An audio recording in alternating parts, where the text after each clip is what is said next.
Atoll station, everyone. Battle station. We have 26 allies. We're going up against 60 enemies.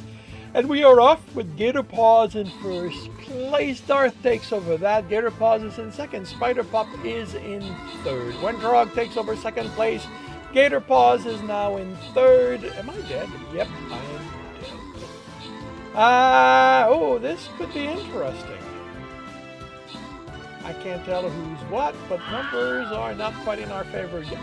Windrog killed another epic, ends up in first place. Kenga is in second. Darth is in third. And the numbers are in our favor. Now, let's see if this continues. Windrog is in first place, killing more epic. Kanga is in second. Darth is in third. And with that, we are done. We have won. Windrog is in first place, 19 kill, 13 assist. Kanga Rex is in second place, 5 kill, 18 assist. And Darth Torlin is in third, 16 kills. We have Barbarians, Healers, and Saints that no one is currently claiming. So, Gearbox Man gets Barbarian. Purple Zane gets healed. Beanstalk has been sanctified. And I'm going to mute that. And then we move on to an extreme boss battle on the way to the super boss. And assist from buffing. Do we have flyers in here? Sorry, not fire range. No ranged. So, gonna go back to the rogues then.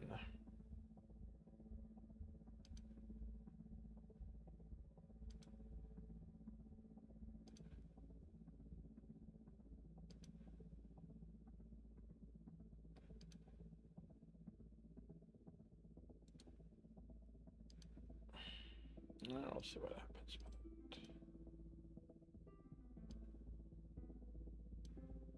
it. And it is past 8 a.m. Which means it is time to visit the shop where berserkers get purchased. I'm above 20k. I'm above 25. And that is that. So, half an hour to see how this turns out. And to check in on the viewer side shop where Centurion get purchased. I am above 50k. I'm above 55. And I'm above 60. And that is that. And good morning, everyone. Good morning. And welcome to Tuesday, second day of the work week for those of us who work under that schedule. I hope you've had a good start to the week, that you are still energized for the rest of it. And yeah, that's about it. Mine is going well. My split keyboard, the trackball, still does not work, so I've resolved that it is not a glitch. I have already contacted the manufacturer. They're already setting up for a replacement, and I'm really hoping that will fix the problem, or that no other problem will occur. Because, yeah, this is literally the 4th replacement I'm getting from this for this keyboard. He joked that I might be cursed, which might not be far from the truth. Alrighty, today it is read and corrects. For those who are not used to that, for those who are new. When I do these, I record them, which means that I will ignore the chat while it is happening. Should it run long, the Stream Raider battle will be pushed back. And to minimize the odds of this going long, I will start now with confirming the microphone is on, turning off desktop audio. I will confirm I'm on the correct screen. I have the correct image up. I am starting the recording and I will see you all on the other side. Welcome back to another reading and correcting. With me, Kindar, the Tiger Writes, and Ty, the Tiger Supervisor. These are where I read a chapter from one of my stories and correct it as I go. If you want to listen to these live, it's every Tuesday morning, 8 a.m. Eastern Time on Twitch. And if you are looking to support me, that is on my Patreon. Today, we are doing Chapter 15 of The Captain's Heart. Jeremy pushed another slot of wood beyond the edge of the box. It had stopped looking like a box a while back. It looked like a ball of spike, a hedgehog with dull spine rolled on one side, rolled on itself for protection. It was a good thing the box's content seemed stable in it, because he wouldn't be able to have it rest evenly on the side table until he either opened it, if that resulted with the flat underside, or reversed the work he'd already done. At this point, he wasn't confident he'd remember how to get to where he was again. He couldn't believe this was something he'd enjoyed as a kid, although it would certainly make for a safe place to store things. He ignored the door chime to search for the next piece to slide. He ignored it when it chimed the second and third time. "Come on, Jeremy," Omar's voice came over the intercom. "Don't make me override the lock. Just let me in." He sighed. That was the problem with your friend being your doctor. A few taps on the tablet and the door unlocked. Omar stepped in, looked at the mess, and leaned against the closed door.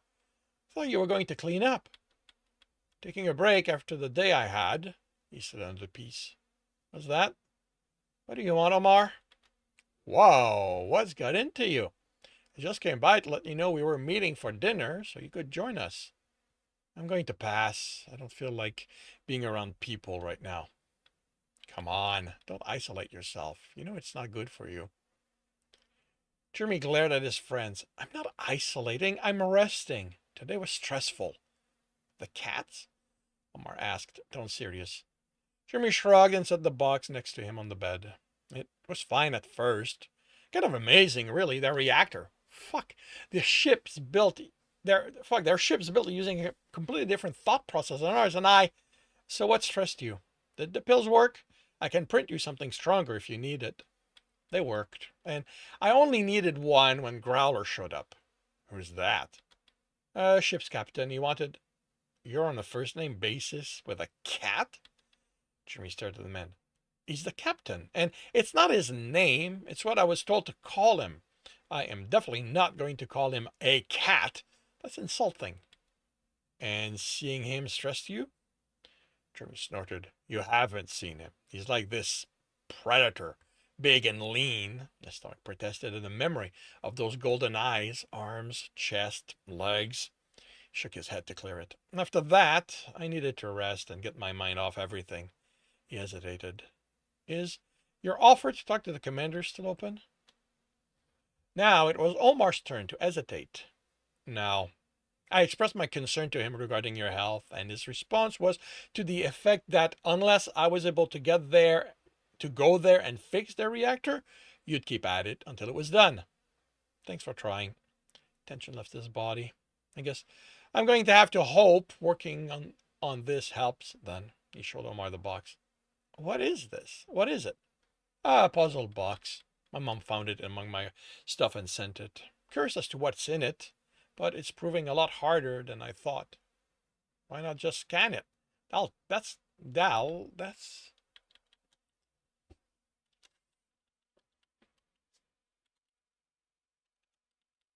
tell you what's in it." "What's the fun in that?" He set it down again. "Look, I appreciate you checking on me, but I'm fine. I am fine. I'm not cutting you or the others off. I just need some time on my own. If the gang does something tomorrow, I'll be there, I swear." Omar didn't look satisfied, but nodded. You know that my door, you know my door is always open.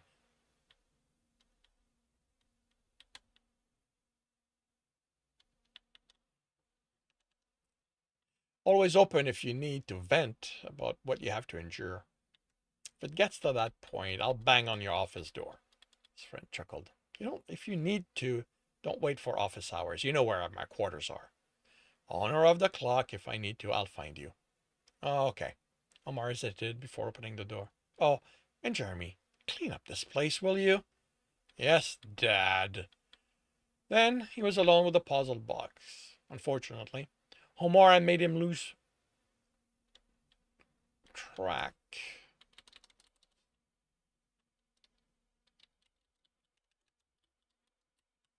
of where he'd been at. He now had the sense there was a sequence, but he had yet to work it out. He set the box on the bedside table and went to his drafting. The box down.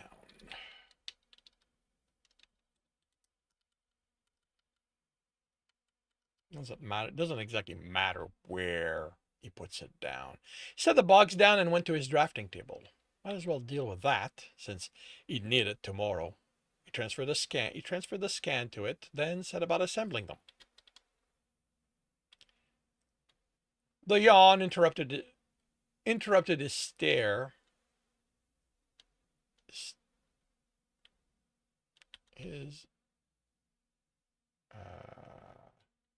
is staring at the reactor schematic. His intent of running simulated power through the board was thwarted by the fact he'd never gotten base reading on Kelsarian circuits. He could use the scans from the walls, but the designs were different, which could mean the material resistance and conductivity would be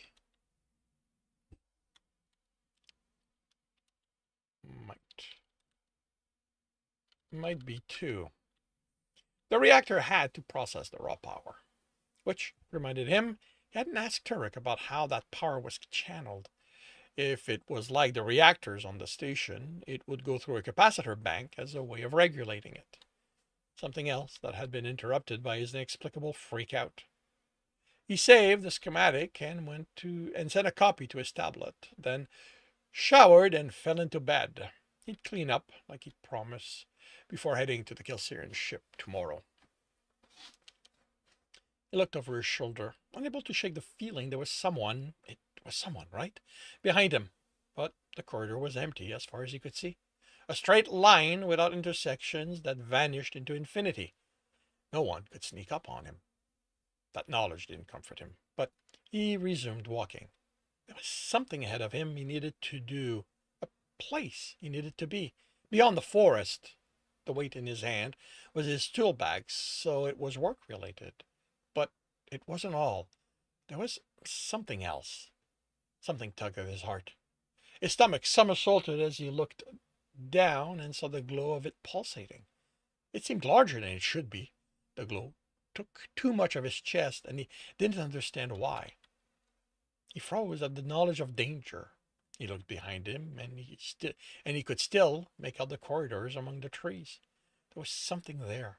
The roar came from ahead of him, something terrifying, and after him. Jeremy searched among the banners, trying to make out what stalked him. He wanted to run, but he couldn't decide in what direction. Towards safety, he knew, but couldn't tell where that was. Ahead?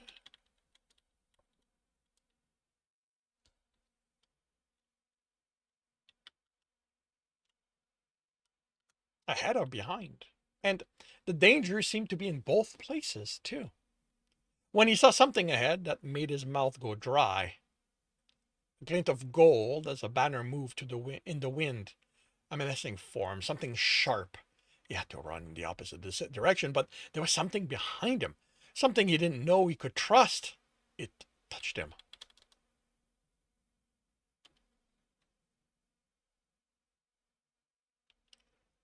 Jeremy screamed and fought. It had him. It was all around him, suffocating him. He fell with another scream, then had the breath pushed out of him by the boot he landed on. His bedsheet fell over him. With a curse, he grabbed the boot and threw it across the room.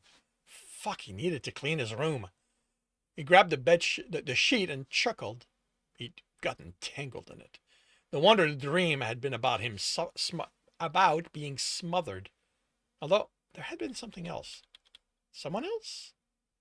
Trees. Maybe poles? He placed a hand over his heart and felt it slow. Something about needing to be safe. To be safe. To find... He couldn't remember what, or anything else. Only this sense of needing something. He brought up the time and got his day started. He grabbed the boot and threw the boots and threw them in the closet on his way to the shower. Once clean, he had a leisurely breakfast of steak and eggs and printed dried meat for when he got hungry. He was going to make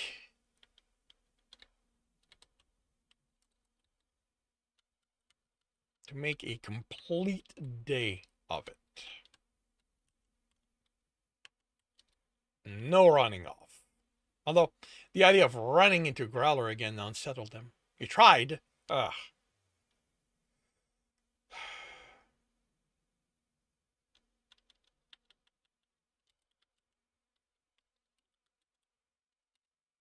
He tried to settle his stomach, but he had to take a pill. No matter how predatory he seemed, Growler was a merchant and a captain. Both of those required him to be able to think, which meant that no matter how much he made Jeremy think of a mindless animal, he couldn't be that. So, if he came asking for an update again, Jeremy wouldn't freak out. He chuckled. What he'd do was tell him to go back to the bridge where he belonged and let him do his job uninterrupted. Same as he did whenever one of the scientists came demanding when he'd have the new design, a new design finished. Jeremy looked over his shoulder at the empty corridor. Doors lined it, and 50 meters further in was an intersection. 20 meters beyond that was a door he'd entered through. He couldn't shake the feeling there was something wrong about it, but couldn't work out what, other than it was deserted. Same with the corridor ahead of him. More doors to intersection, and a lift down to the heavy cargo bay. There should be something. There was danger ahead, safety. Was that what the dream had been about? Well, he knew why he hesitated to continue. There might not be danger ahead, but stress was a high probability. He forced ahead against the barely remembered dream's protest. He had work to do, and it would take more than a dream for him to walk away from his duty and into the he had work to do, and it would take more than a dream for him to walk away from his duty and into the threat of the commander's wrath. The lift door opened onto the deserted dock, but at least now he knew why it was such. They were only used for when heavy cargo was delivered, and these days, that would only happen if they needed to expand the station. The previous equipment had been broken down for the materials to be used in finishing the station. There were 2 Kelsarians in the ship's entrance this time. Turek and the guard, who was silver-furred, with a wide muzzle and large hands. They were talking until the guard noticed him and stiffened. Jeremy, Turek called. Glad you returned. I said I would. He slowed under the silver-furred Kelsarian's gaze. He couldn't help imagining threat in those bright blue eyes. It's okay, the brindled-furred one said. She knows you work. I explained. She? Jeremy looked down before he realized what he'd done. By the time he snapped his head up, they were looking at him. The silver-furred one spoke. Her voice was deep enough. He felt it in his bone, but not as strongly as when Growler did. I am so sorry, he said, ears burning and having to fight the urge to cover his face. I can't tell your gender, and because you both look so alike physically, I was caught by surprise that you're a woman you're a woman and you don't understand one word I'm saying, so you have no idea how embarrassed I am. He looked at Turek, who looked lost. You didn't get that either, did you? Too fast. Tell her I'm sorry. I didn't mean to look at her emotion. Turk spoke to her, then she gave something that on a human would you would call a shrug as she responded. Not mind, Turk said. Maybe being ogled wasn't the faux pas with Kilsarian that it was with humans? If it was the only way they could tell gender apart, then it would make sense that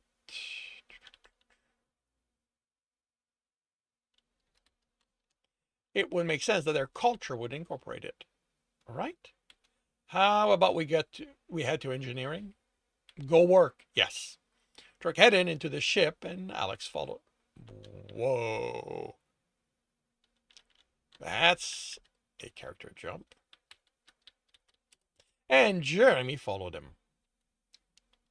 He was still impressed by how large the corridor was. It could be halfway, if not a it could be a hallway, if not a concourse at this size.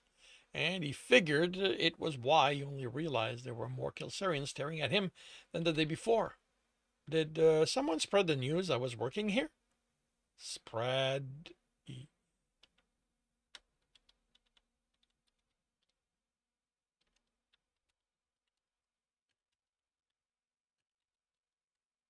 Thurrock searched and shrugged. Jimmy motioned around.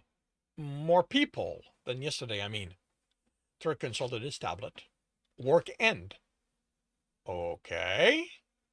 Maybe he was slightly earlier today. Start of people going home instead of after they left. Am I misremembering, or did you not speak this well yesterday? I'll learn more. The Kelsarian answered in a tone that made it sound like it wasn't impressive. His vocabulary had improved so much overnight. I think, that had to be why he'd been assigned to him. They reached engineering to find a dozen Kelsarian working. I thought you said their day was done. Soon, ending. Okay. He took a step toward the reactor and stopped. No, that doesn't work. Yesterday they arrived after I'd been here for a few hours. I find it hard to believe your nights around 4 hours. Different time. What do you mean? More here, less you. Turk had his tablet and was doing something while Jeremy tried to work out what he could have meant. While that happened, Jeremy felt others'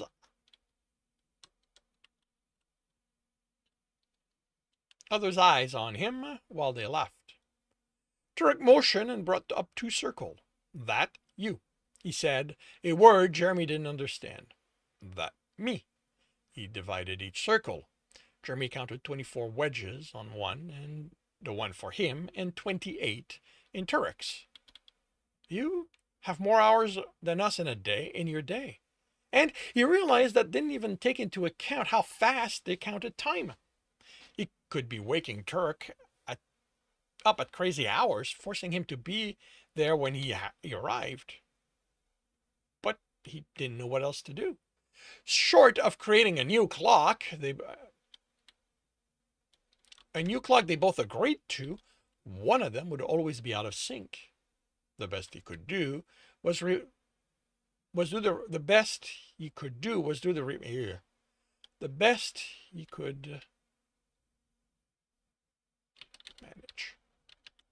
The best he could manage was to do. Do is a very easy word to slip everywhere. Was to finish. Was to finish the repair as quickly as he could, so Turek could return to his regular life. Yeah, do almost always wants to be replaced. Let's finish. Why do you not? Best thing he could do was to was finish the repairs as quickly as he could, so Turek could return to his regular life. All right. I want to start with however you control the power generated by the reactor, so it doesn't blow every circuit in engineering. The Kelsarian's confusion reminded him that, as improved as his lexicon was, he wasn't fluent. Right. Let's simplify that.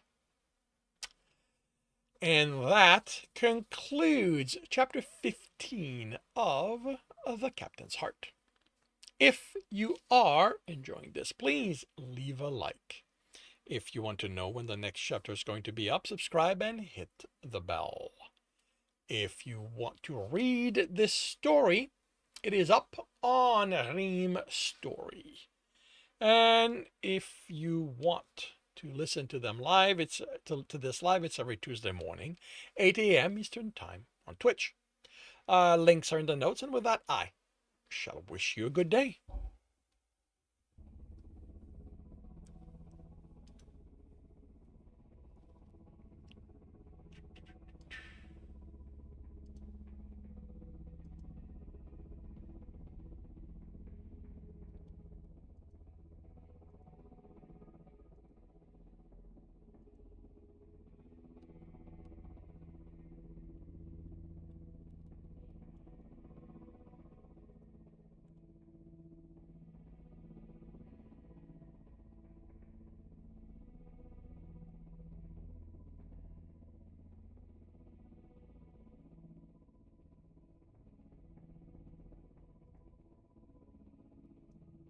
October 5th.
So we're looking at it.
Source page up, page. Oh, there's me.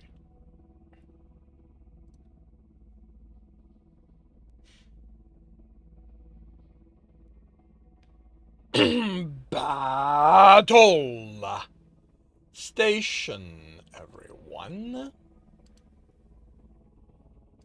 Battle station. We have 21 allies. We're going up against 105 enemies. Okay, that's gonna be interesting. Wendrug is in first place. Judy is in third. Wendrug is in first. Axel is in first. Wendrug is in second. Montre is in third.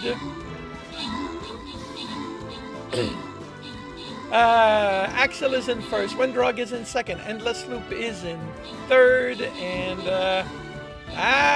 it's gonna be a little iffy, a little close. Oh, but we're gonna win it. Oh, and I killed armored unit. Cool. And I'd forgotten about that one. Axel Rankin is in first place, 58 kill, 22 assist. Wendrug is in second place, 25 kill, 26 assist. Endless Loop is in third, 17 kill, 1 assist. We have Lancers that no one is currently claiming. So Wendrug gets lanced. And we move on to a very hard battle on the way to the super boss. And I need to clear a quest.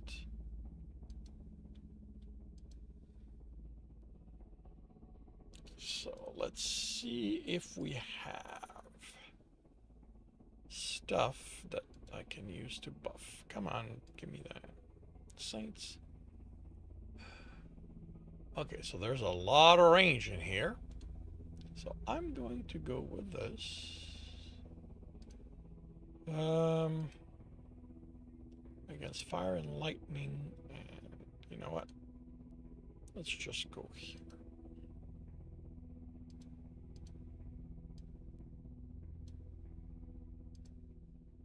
And in half an hour, we will see how this turns out. And I will start another read and correct by confirming the microphone is on, turning off desktop audio. I will confirm I'm on the correct screen. I have the correct image up. I will drink before I turn to dust.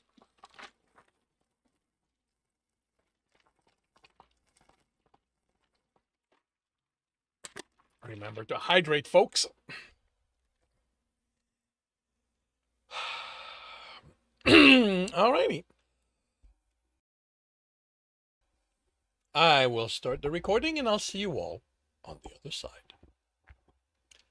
Welcome back to another reading and correcting with me, Kidar, the Tiger Writes, and Ty, the Tiger Supervisor. These are where I read a chapter from one of my stories and correct it as I go. If you want to listen to these live, it's every Tuesday morning, 8 a.m. Eastern Time on Twitch.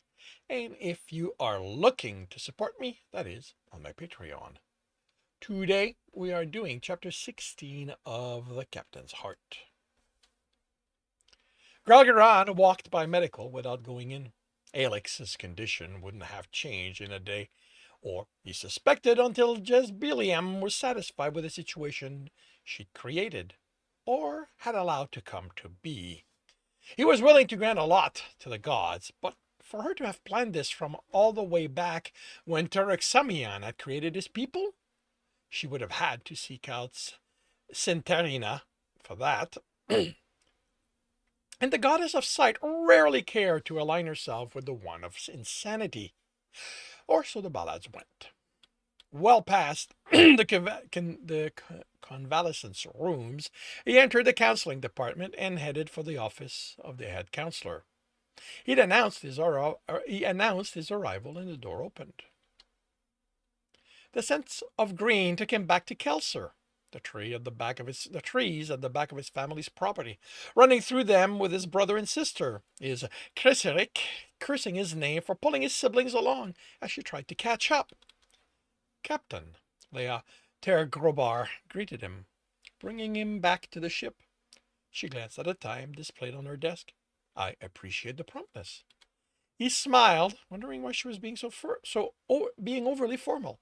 Please call me Captain, she interrupted. If you called a meeting to discuss performance, I'd agree to a more casual discussion, as usual. But you asked to see me as a counselor. It's better if we keep clear each of our roles. She motioned for the chair opposite hers. He nodded and sat. The walls were covered with plants, small trees and flowers. Other than the floor, desk, and chairs, no surface was without plants on them. Was without them.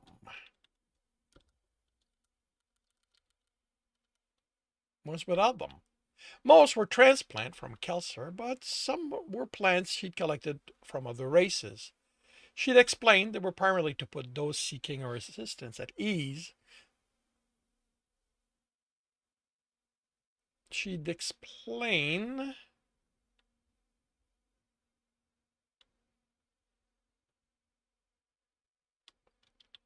uh, but but she had an interest in all plants. I need to learn Earther. She studied him, and he didn't bother attempting to cover his thoughts. Not relating to your hunt, or not this hunt, she corrected. Personal? To enter her office was to agree to expose himself to her. He told Dresden their friends would know.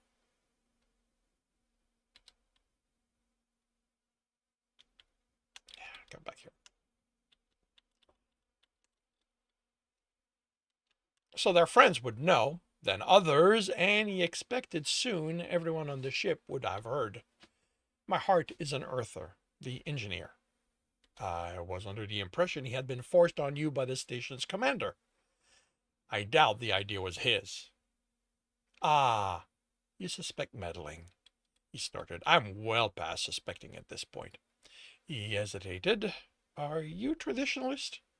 He made no secret of his stance on the gods, but he didn't make a habit of prying into others' belief. Only for this conversation, knowing where the counselor stood would be important. She shook her head. My father's mother was staunchy traditionalist, and he balked at what she taught him. I'm not against the belief the gods meddle, but I prefer looking for how we meddle in our own lives first. Then that Jezbilian or I is behind this, it doesn't change how I feel about Jeremy. Anir tilted back in surprise. That is, you do feel for him. He's my heart. What else would I do? I need the ability to talk to him, to understand why he doesn't seem to feel as I do.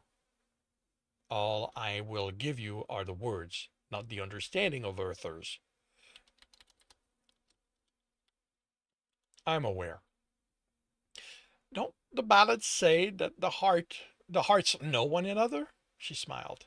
My grandmother regaled in ignoring my father's demand she never talk about those with me. They do. My mother and father knew each other when they laid eyed. Knew one another.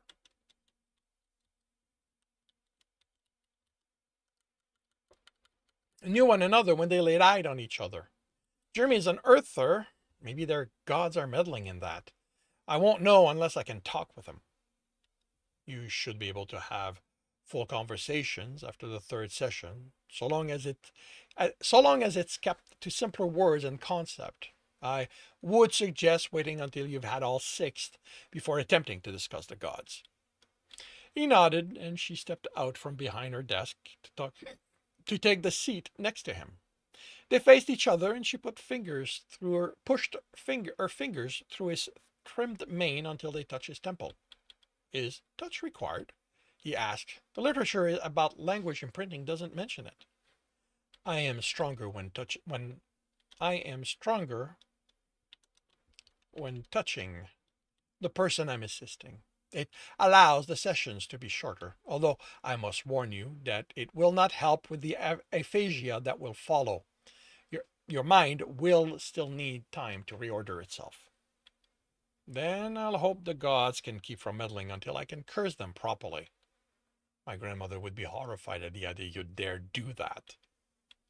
Gargaran smiled. As their hunter, I like to think I'm granted certain liberties when it comes to voicing my opinions. Then maybe you should consider if voicing them is related to how much they meddle in your life. They can go. The word wouldn't come. He couldn't even think of it. He knew what he intended to say. He could envision just Billiam and some Salmili performing the act, but as hard as he tried, he couldn't find what it was called. Anytime he tried to find a word, it burst apart and wouldn't come back together. It was like when there was a sound at the edge of his hearing, except that he couldn't move closer, so it would resolve itself into something he recognized. The tap on his lap made him focus on the counselor. Meaningless sounds left her mouth. He tried to ask her to repeat herself, to use words, but he couldn't find them himself. This was the aphasia she'd mentioned. Wait, did I? Yeah, I accidentally, well, this should not be capitalized. This was the aphasia she'd mentioned. It was rather disconcerting. She searched his face, then nodded. The session was clearly done. He stood and left her office. He sat in the chair, took out his tablet, and read while listening to the general feed so he'd know when his language center was working again. The quartermaster's domain wasn't quite in the bow of the ship, but to have access to the stock it contained, it had to be just about there. Gralgaran always felt like he was entering a different world when he came here, the world of the underside of the stations, where deals were made by those who didn't follow the laws. It wasn't. It was a ship. It hadn't felt like it wasn't. It was still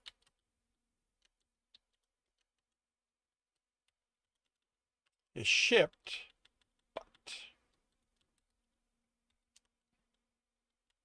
But it hadn't felt like this under the previous quartermaster, and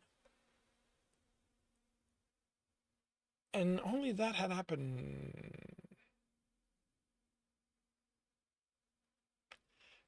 And the only thing that had happened when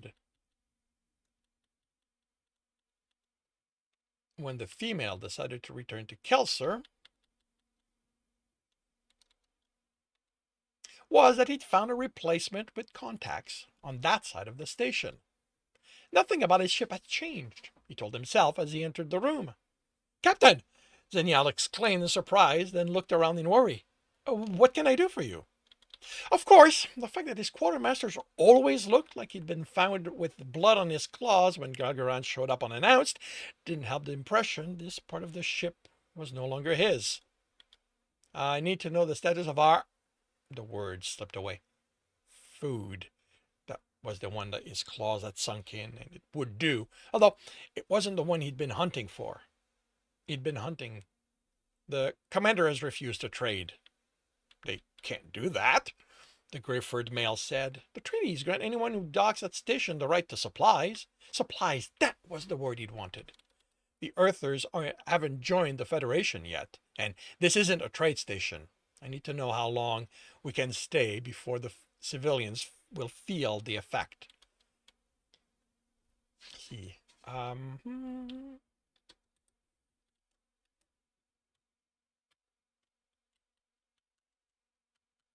Zeniel sat on the counter. Counted? Really? And swung his leg over so he'd keep facing Gargaran. I wasn't told we'd be stranded some place where we wouldn't be able to engage in good trade, so I didn't know I needed to ensure we had supplies to last until this little hunt of yours was over. The accusatory look was almost comical on the quartermaster. I'm not in the habit of telling someone not involved in the hunt what is happening. You mean at the Halan? Zenial said casually, swiping at his tablet. No one knew about the hunt until someone pried it out of one of my hunters. Well, When the ship crosses into disputed territory, you have to expect people to ask questions. Gagaran's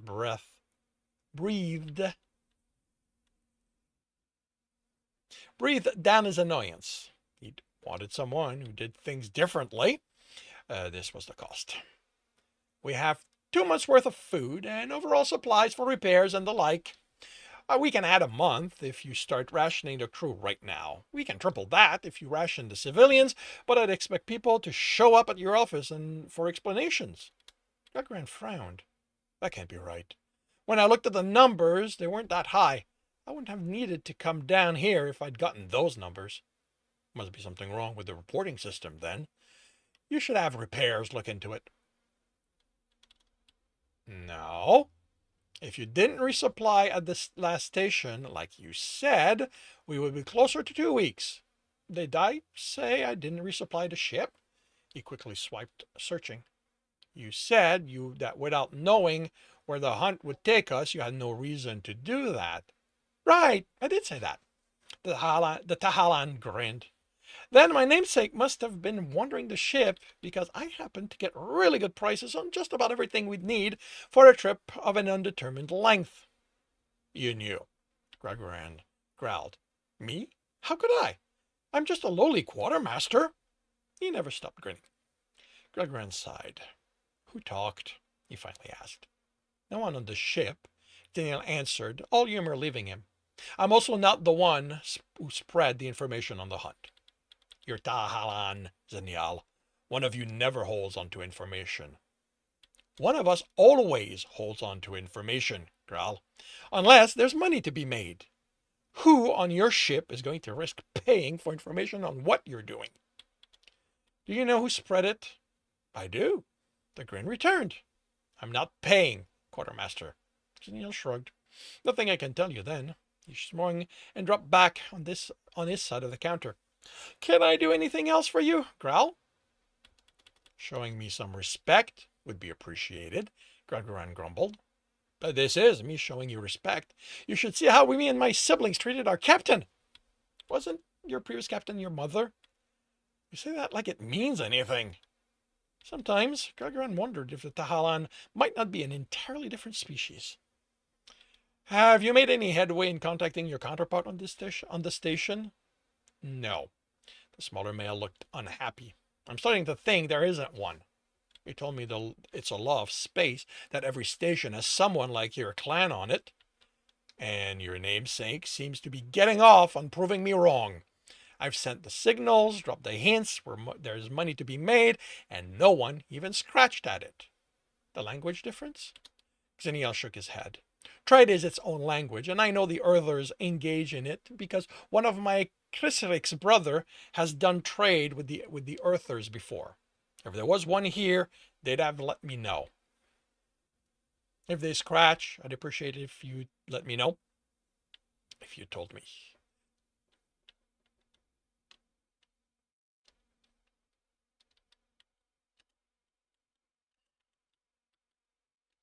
I appreciate it if you told me.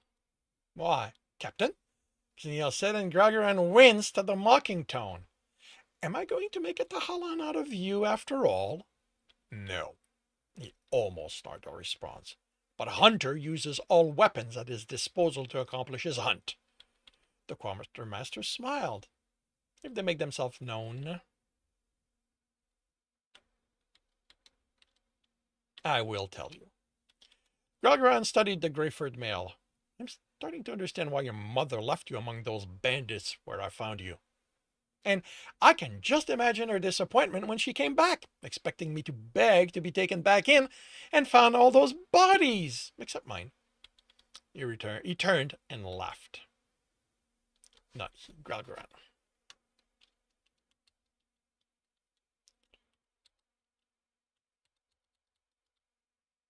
Okay, what just happened here?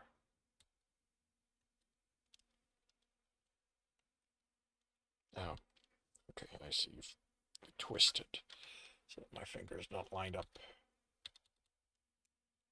Wait. Okay, am I twisting in the wrong direction? Oh, yeah.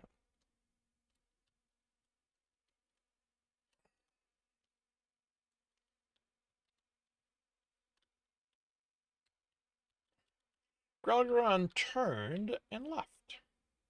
He tapped the name on his tablet. Tom, are you busy? Just running through combat simulation? I just had to deal with the quartermaster and I need a shower. You want to help? I'll be there by the time you get to your quarters, his friend said between peals of laughter. And that concludes chapter 16 of The Captain's Heart. If you are enjoying this, please leave a like. If you want to know when the next chapter is going to be up, subscribe and hit the bell. If you want to read this story, it is up on Ream Story. If you want to listen to these live, it's every Tuesday morning, 8 a.m. Eastern Time on Twitch and YouTube. Links are in the notes, and with that, I shall wish you a good day. Hey, Colo, welcome to the stream. What are you up to today?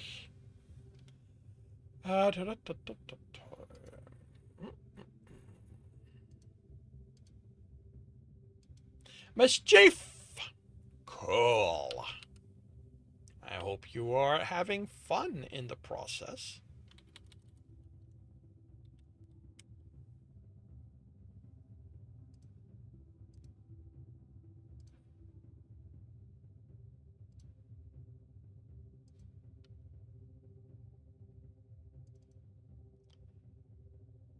Trying not to hear your father yell for help. Okay.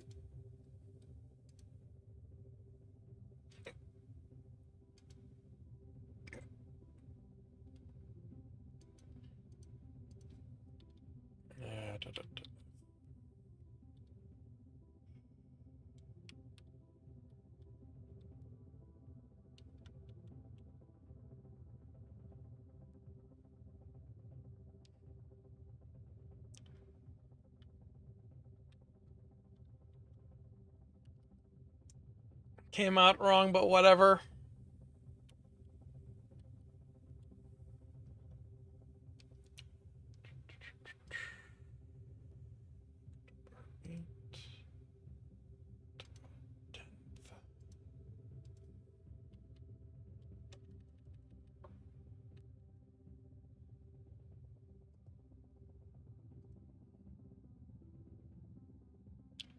Okay.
Oh, that's what happened.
You have a realization, Colo?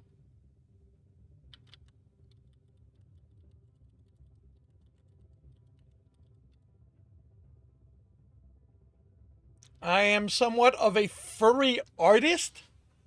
I want to say you're just realizing this now, but then again, it's not like you've been on my writer's channel for a while. I am not somewhat of a furry writer. That is what I am. I am a furry writer who writes outside of furry as well.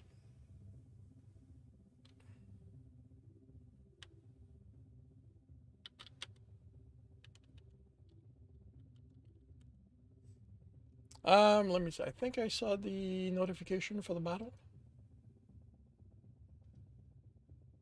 All right, so we're gonna have advertising, Scream Raider battle. Finally got the courage to say that. Well, congratulations. We're gonna have the advertising, Scream Raider battle, and I will be right back for more read and corrects.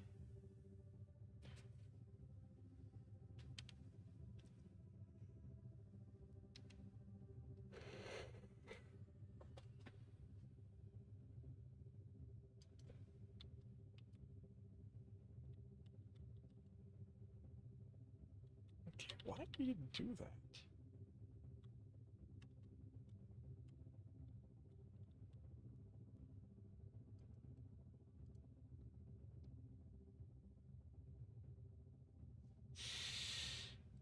Battle station, everyone.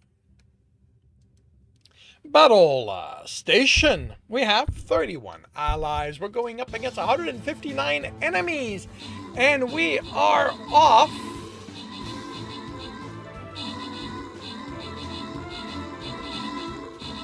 with, Axel in first place. Shadowseer takes that over. Wendrog is now in first. Shadowseer is in second. Axel is in third.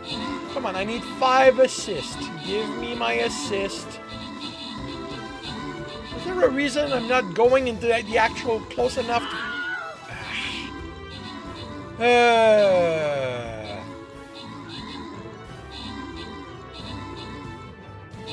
I'm honestly amused that some support units stay so out of the battle that they're useless.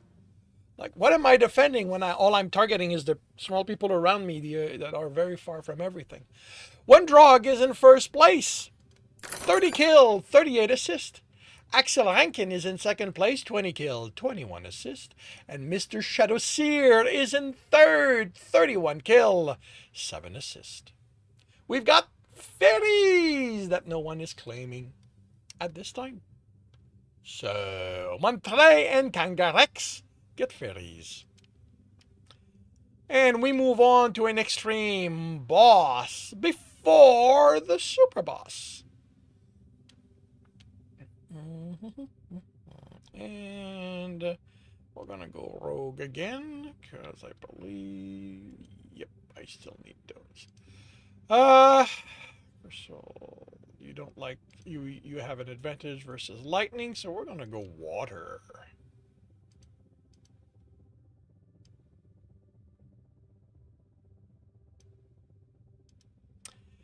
And in half an hour, we will see how this turns out. And, all right, I will start on another chapter by confirming my microphone is on, turning off desktop audio. I am confirming I'm on the correct screen. I have the correct image up. I am starting the recording, and I'll see you all on the other side. Welcome back to another reading and correcting with me, Kindar, the Tiger Writes, and Ty, the Tiger Supervisor. These are where I read a chapter from one of my stories and correct it as I go. If you want to listen to these live, it's every Tuesday morning, 8 a.m. Eastern Time on Twitch. And if you are looking to support me, that is on my Patreon. Today we are doing chapter 17 of The Captain's Heart.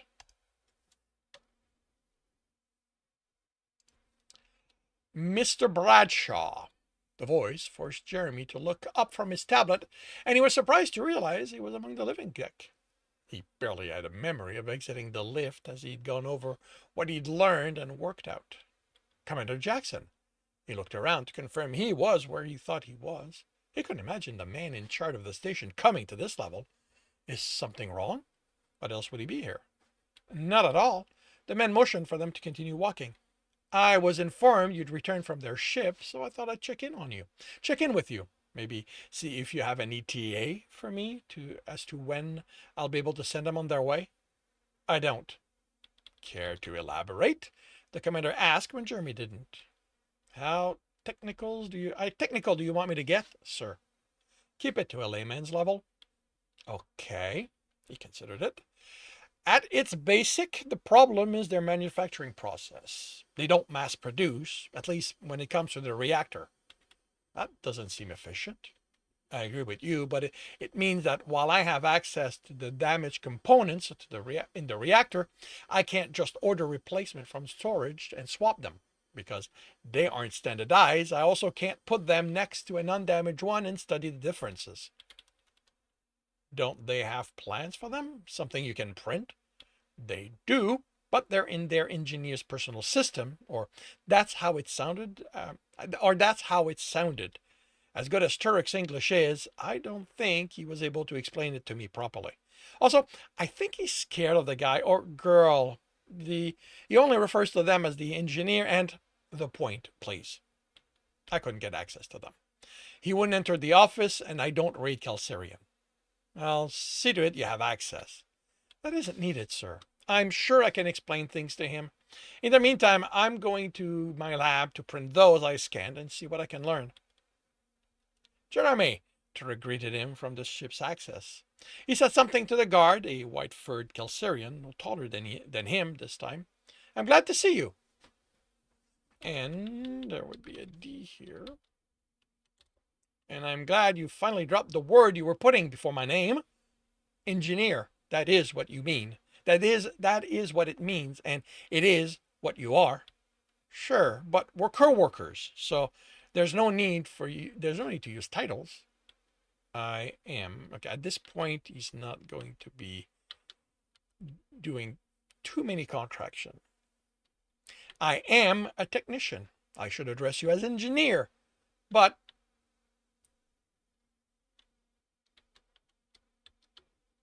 I will explain it as it being an Earther costume when questioned. When I am questioned. Also, engineering will be busier. We are running through stress tests for he eventually shrugged. Rest of the generators. The rest of the generator. Is that going to run through the reactor? I want to test some boards I reproduced and modified. Its capacitors are isolated. Are you some sort of linguistic genius? Your English is a lot better than yesterday, and that was better than the day before, he added at the confused expression. I learned it. Yes, and extremely fast. No, normally fast. I will have 3 more sessions with the counselor before I am done. What kind of counselor? Jeremy couldn't imagine how anyone could assist at such a level. Mood counselor. Turk frowned. Emotions. He shook his head, then tapped the side of it. She helps make sure it works well, and she puts your language in. Language implantation? I didn't know that was a thing among your people.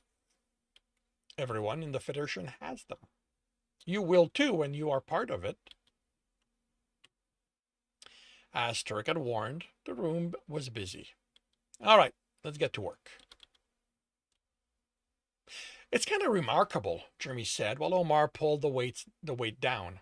To them, antimatter technology is a mix of science and art. Oh, give me a break, his friend said with derision. Science is science and art is art. They're just trying to make you think they're so advanced they don't have to bother with rigorous tests. He gently let the weight move up to the holding plate, then wiped his brow. No, you don't get it. Jeremy moved below and took hold of the handle. His earpiece informed him the number of repetition and the mass he was working with, and he pulled it down. The science is as rigorous as ours, more so possibly. The difference is that they don't work with standardized circuit boards. Their engineer, Hallex, designed them to fix what he was working with. Don't you do that? If what I need, if what I need, if what I need one to, if what I needed, yeah, if what I needed to do isn't on record, sure, but I haven't had to do that, and I haven't even had to do that 3 times in the 5 years I've been here. It's all about assembling what we have to get the result I'm after. So we have a more efficient system than they do. Yeah, but their way lends itself to versatility, I think. I think you're giving them more credit than they deserve. Jeremy let the weight raise it to its cradle. And you're being needlessly unkind. Omar shrugged. How about that captain of theirs? Has he been bothering you again? He passes by, but he's the captain. I figure it's part of his job description. Jeremy motioned for his friend to take the spot and did his best to keep his expression neutral. He was downplaying how often Growler had come by, even if he'd mostly kept his distance. Even now, the memory of those golden eyes watching him made his stomach protest. Even if Turek had gone to speak with him each time, and even motioned to the others working, Jeremy couldn't shake the feeling he was the reason Growler came by. There was something in that expression that... He winced at the pain. Do you need another pill? Omar asked, hand holding the weight. They're in my room, and I'll be fine. Let's just get through this so we can join the others for dinner. So, this is how it should be installed, right? Jeremy asked Turek, who looked over the work. While the Kelsarian didn't know much about the design of the board, he had had to install them. So that part he could confirm Jeremy had gotten right. Yes, the connections are correct. I could have installed it for you. I know, but for now, I want to do it myself.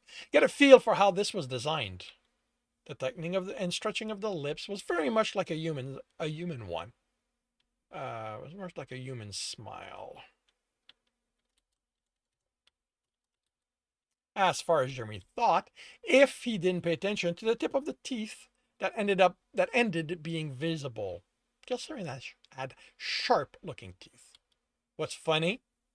The engineer is very much like that. When he works on the reactor, he chases away anyone who tries to help. Turek hesitated. He will not be happy that you are touching it. You'll be able to tell him I took good care of it. And if it helps, I'll tell him how amazing his design is. It won't. Turek looked over Jeremy's shoulder. His stomach protested preemptively, and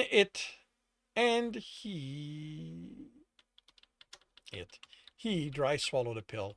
Then Growler spoke, and Jeremy's bone shook. The theater exploded into laughter as a group of Kelsarian ran into the zero-G room and started floating about. Flaying wildly for anything they could reach,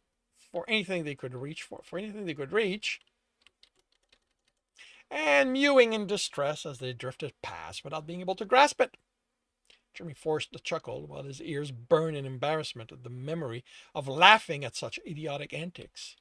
Kelsarians weren't so simple they'd run into a room blindly, and if they were tricked in it, Jeremy didn't think they would be flaying like that. Pirates, like those they were supposed to be in the movie, would be used to working without gravity. Growler would push against the wall to help any who had drifted out of reach. Even Turek would help those who were stuck. There was something of high competence about the technician he worked with. This has to be their best work, Janice said.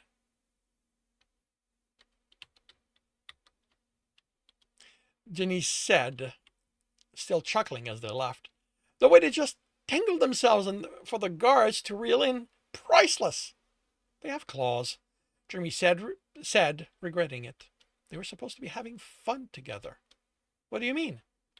He meant that it was stupid to treat a spacefaring species like they were idiot children. I just think it was an easy joke to go for. Especially since they established they know how to use them in that fight right before that.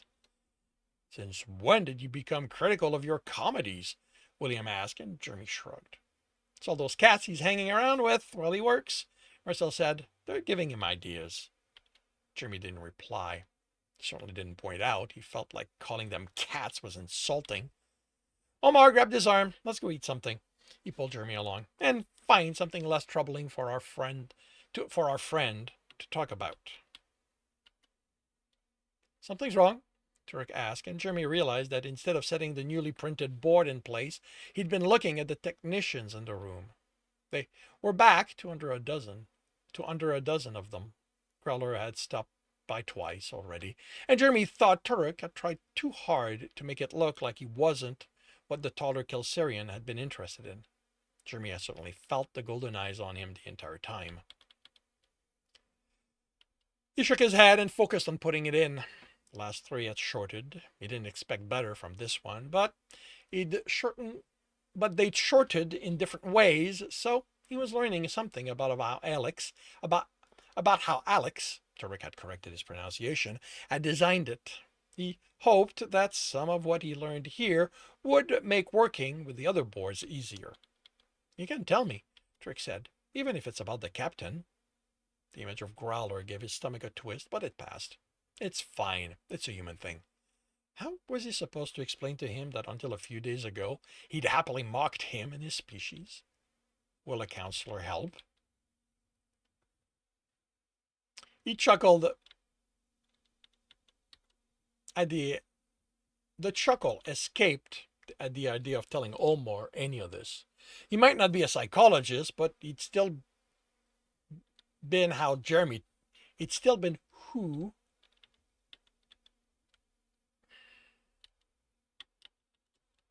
Jeremy told everything to.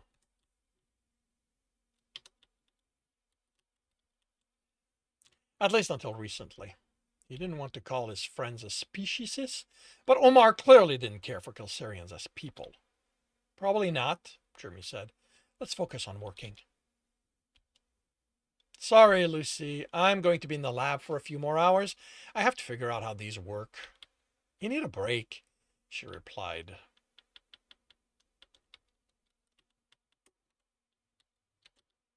Her voice carrying disappointment. I know, but the commander wants this done as soon as possible. Blaming the commander for not being able to hang out with his friends was easy, and basically true. Although he doubted the man would complain if Jeremy took time to relax. It was simpler to avoid his friends than dealing with the constant Kelsarian's joke. Do I have to tell Omar about this? She threatened. He hoped his chuckle didn't sound as forced as it felt. Please don't. I have work to do. Look, I'll make sure to have time for the gang over the weekend. Perfect. I'm going to arrange a movie outing. Not. But she'd already ended the call. Jimmy hung his head and hoped none of the new comedies were about Kelsarians. And that concludes chapter 17 of The Captain's Heart. If you are enjoying this, please leave a like. If you want to know when the next chapter is going to be up, subscribe and hit the bell. If you want to read this story, it is available, it is ongoing on Ream Story. And if you want to listen to these live, it's every Tuesday morning, 8 a.m. Eastern Time on Twitch. Twitch and YouTube. Links are in the notes, and with that, I shall wish you a good day.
I will be right. Wait, what?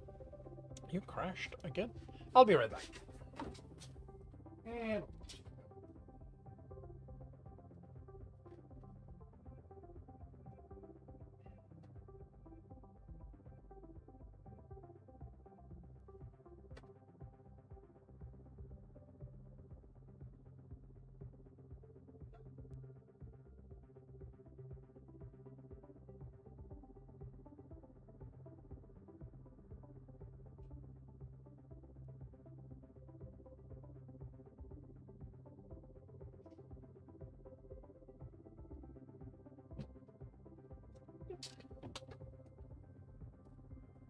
I'll be back again. Forgot to clean the cars.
Hey, Akla, welcome to the stream. How are you doing today?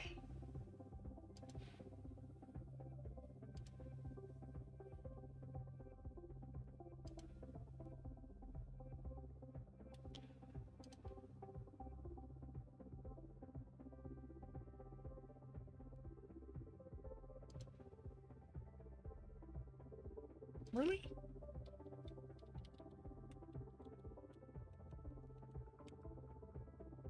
You are doing fine. I'm glad to hear that. I'm doing well.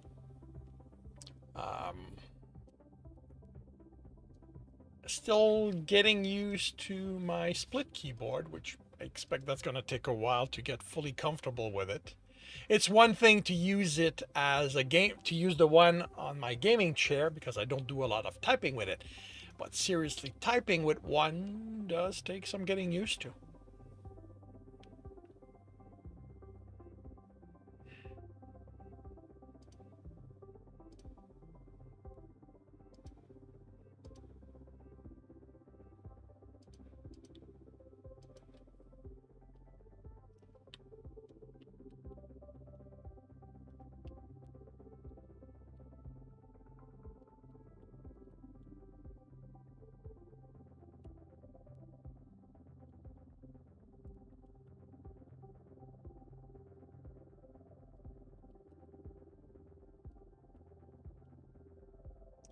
And what are you up to today?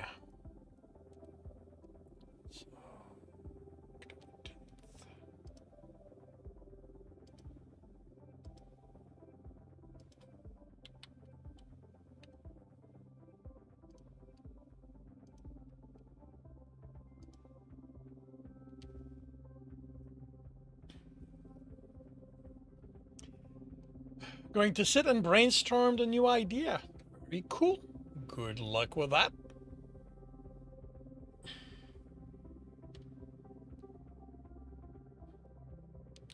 It's one of those this time you'll write scenario. Well, I hope it works out.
You need to decide between a magic shop and some sort of dungeon that makes no sense on why the character worked there.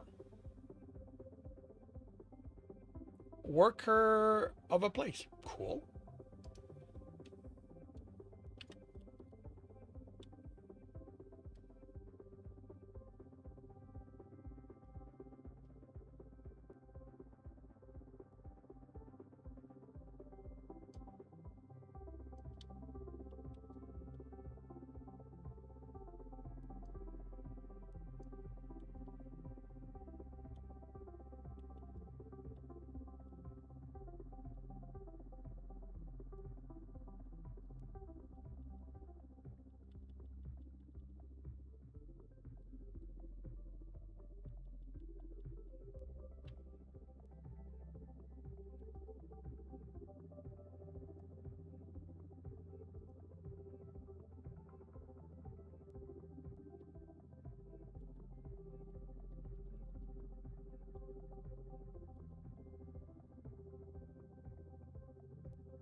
That is done. So you're debating how it works. Okay. Are you looking for ideas or just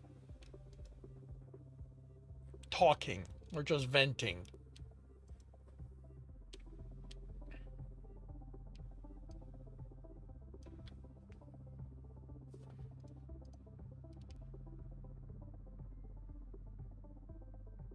Surrender the episode of Dungeon Inside. Yeah, that works.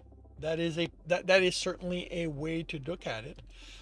You could look at it like the haunted houses that we have, where they're basically actors. It's a job.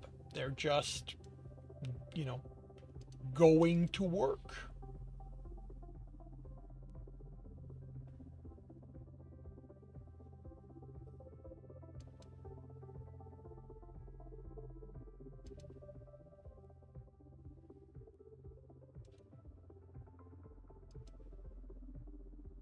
And you can have interpersonal stuff happening, like basically a workplace story. I don't know if you're going for drama, comedy, or you know however, but you could look at it that way. I mean, even your idea is still it still very much sounds workplace story. So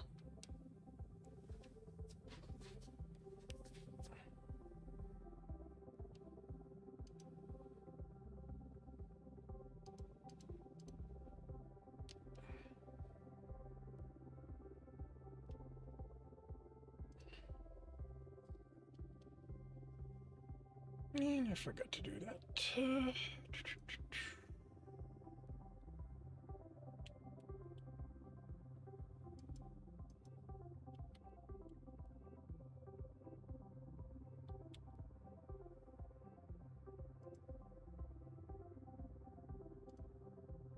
Whoops.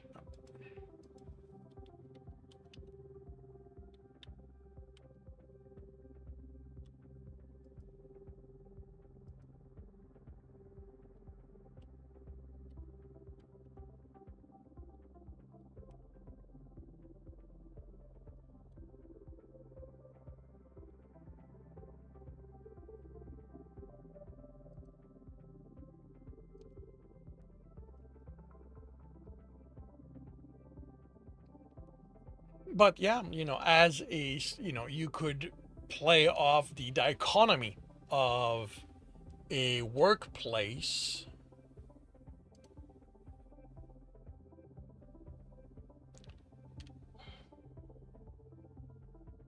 compared to the traditional dungeon where everybody who works there is an employee instead of just a monster.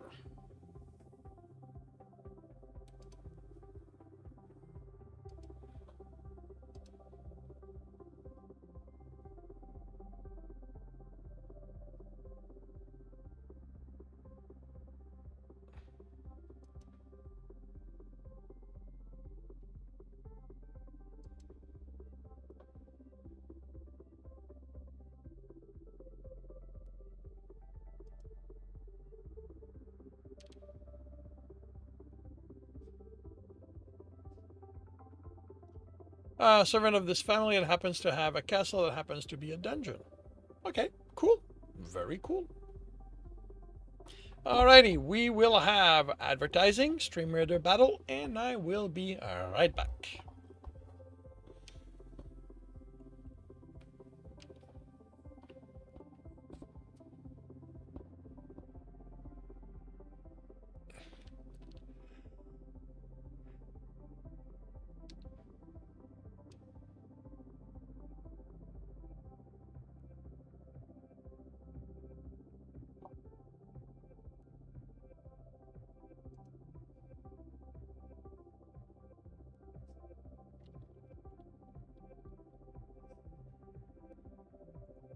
Battle station, everyone. Battle station. We have 40 allies. We're going up against 86 enemies. Isn't that supposed to be an insane battle? Sigma's in first place. Black Cat was in third. Monterey is in second. Arcten is in third. Windrock takes over third. Let's see. Sigma's in first. Endless Loop is in second. Arcten is in third. And did I die? No, not yet. And we're done. As the call sounds to gather to the battle, we're done.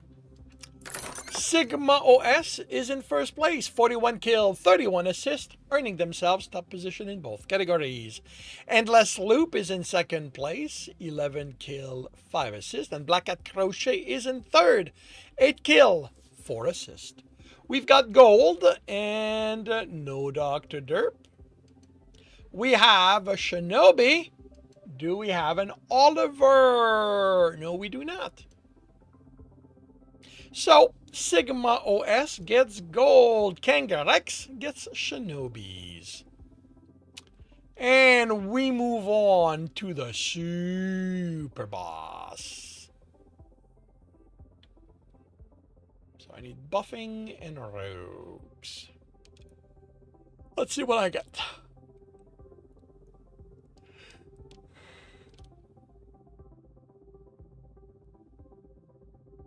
Alright, so we are going to go buff. Oh boy. This is going to be interesting. Ice and water. So, okay. So if we go here, we ought to be fine.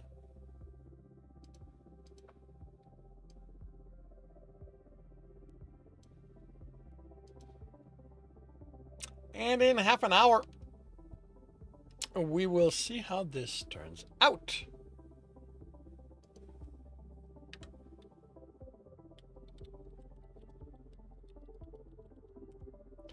And I will start another read and correct by confirming my microphone is on, turning off desktop audio.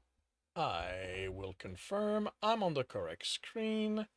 I have the correct image up. I will start the recording and I will see you all on the other side. Welcome back to another reading and correcting. With me, Kindar, the Tiger Writes, and Ty, the Tiger Supervisor. These are where I read a chapter from one of my stories and correct it as I go. If you want to listen to these live, it's every Tuesday morning, 8 a.m. Eastern Time on Twitch and YouTube. And if you are looking to support me, that is on my Patreon. Today we are doing chapter 69 of The World Which Is.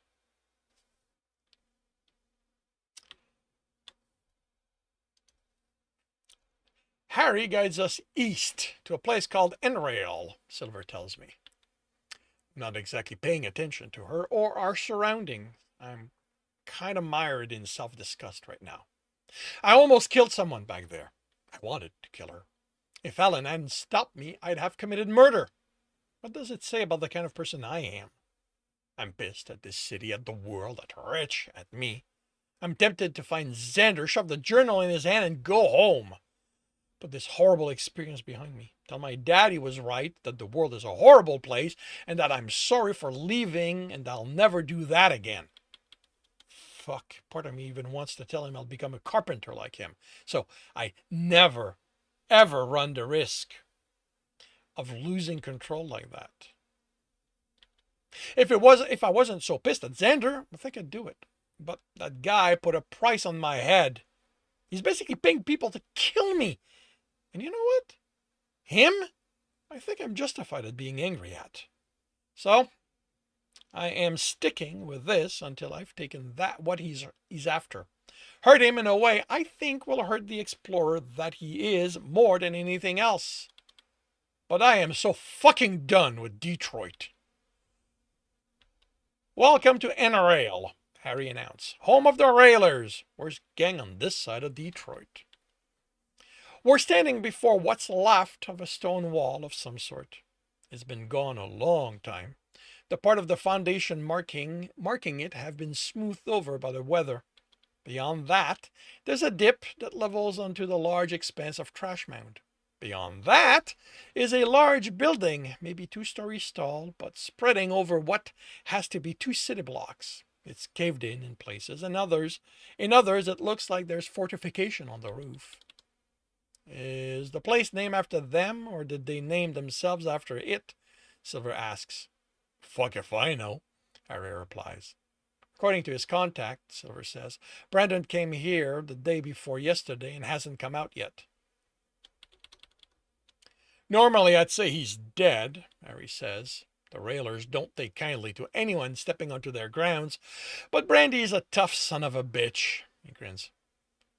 I don't put good odds on you making it to him, though. How about you make introductions, then? Ellen says. Seems like you know some of them. That's not happening. This is as close to the place as I'm going. Unlike you and Brandy, I'm not suicidal. He turns. Anyway, I did my part. I'm heading to the club to take my payment. It's been great knowing you. You're not going to help? Silver calls after him. Not suicidal, he replies without slowing. Dennis, I think you should talk to him. You can... I head for the building. I want out of here. That means I need to get Brandon, which means I need to get in there. And then sighs, then mutters. Brand's a bad influence. What's the plan? Silver asks, nervous.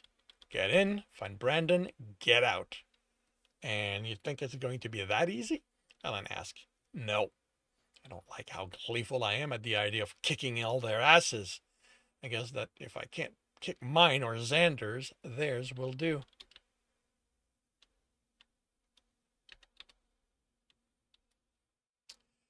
The first pile of trash is hollowed out part way with wooden and metal boards in place to keep them from falling in, as is the second and third and fourth. Maybe they're defense against attacks.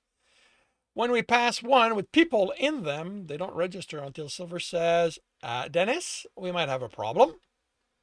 I turn to face the 2 of them. One holds a sword, the other a club. One of the metal board, the one they were working on, I'm guessing, hangs crooked. You're trespassing, the sword holder says.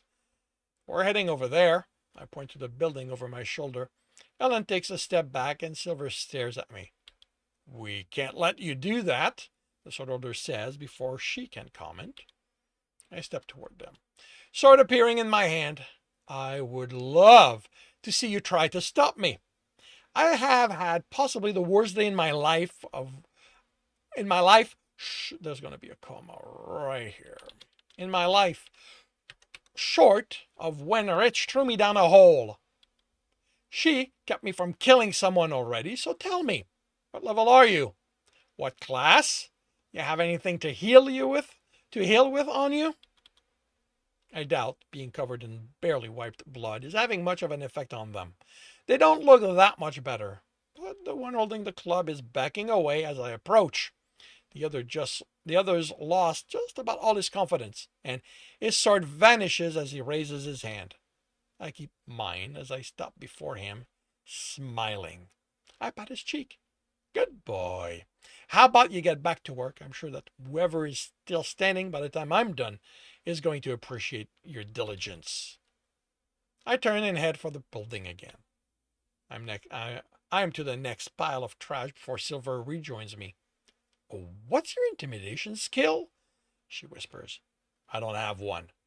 She looks over her shoulder. Then what was that? It was them being smart enough to know when they are in front of someone looking forward to making their lives painful, I answer. Ellen's sigh is filled with disappointment, and I don't care. We pass fewer and fewer hollowed out trash piles as we get closer to the building. When I make out a door, I angle toward it. We also don't pass anyone else. Most of the people are probably smart enough not to mess with them. Okay, that's gotta change a little bit. Smart enough not to mess with them. That don't need guards out here. The door's metal in a wooden frame. There's a rectangle at eye height that's got a cover from the inside. I bang on the door and it slides open. Eyes surrounded by green skin look at me, surprised. What are you doing here? I'm here to get Brandon out. The eyes flick left and right at Silver and Helen. Fuck you. Fuck off. The plate slides shut. I bang on the door again and again. I told you to fuck off, he says before the plate's fully slid open. That's not happening. I'm going in. You want me to come out and fuck you up? I grin and step back. Please do. I don't have to. The hinges are on the inside. He slides it shut. The door doesn't open. I study the door frame before stepping to the door again. It looks old. It wasn't put in place properly. Pressing on it, the wood's softer than it should be, no matter what kind of wood was used. I bang on the door and I'm ignored. Look, I'm coming in, that you want me or not. I'd love to see you try it, he says.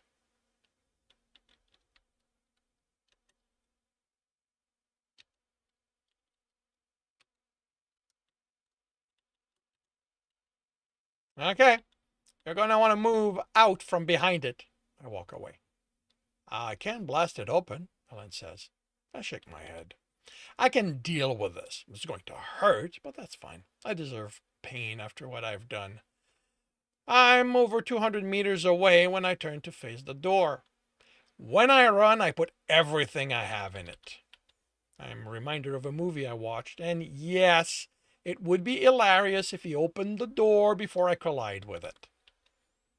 I feel the pain in my leg as I put my shoulder down. Then it explodes with stronger pain as I hit the door. I get broken bone notifications as I fall in along with the door. Problem I've put myself in. It's when I can't push through the pain to get up. I'm inside, which means there's at least one person here who doesn't want me here. There's at least one person who doesn't want me here and might do something about it. So I can't stay down here. Half my willpower vanishes as I grunt and push up. A quarter more gets me to my feet, and I turn and face the stunned orc. Another problem. Shoulder I put down to take the impact is the one for my sword arm, which means I can't fight until I've healed. Before that becomes an actual problem, Silver swings something in the orc's face hard enough, he hits the wall and drops. The shape of what she used registers. Your violin! She grins and bangs the case against the metal door. It rings metallic, too. I upgraded. One of the traveling bards I met said I should if I'm going to travel, too. Never know what's going to hit it. So the harder, the better. I'm going to look for magical protection for it. Do you realize how stupid this was? And then ask as I eat a healing bar. 2 left. Going to have to be careful with them until I get more. What if the frame had held? Son of a carpenter. I know enough to know bad workmanship and wood that's looking for an excuse to fall apart. I look at the orc while the bar does its work, then tie him up. You don't even know where Brandon is, Ellen says when I head deeper into the building.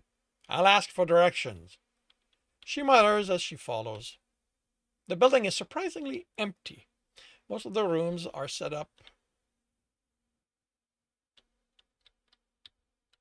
with weapon racks, but they're empty.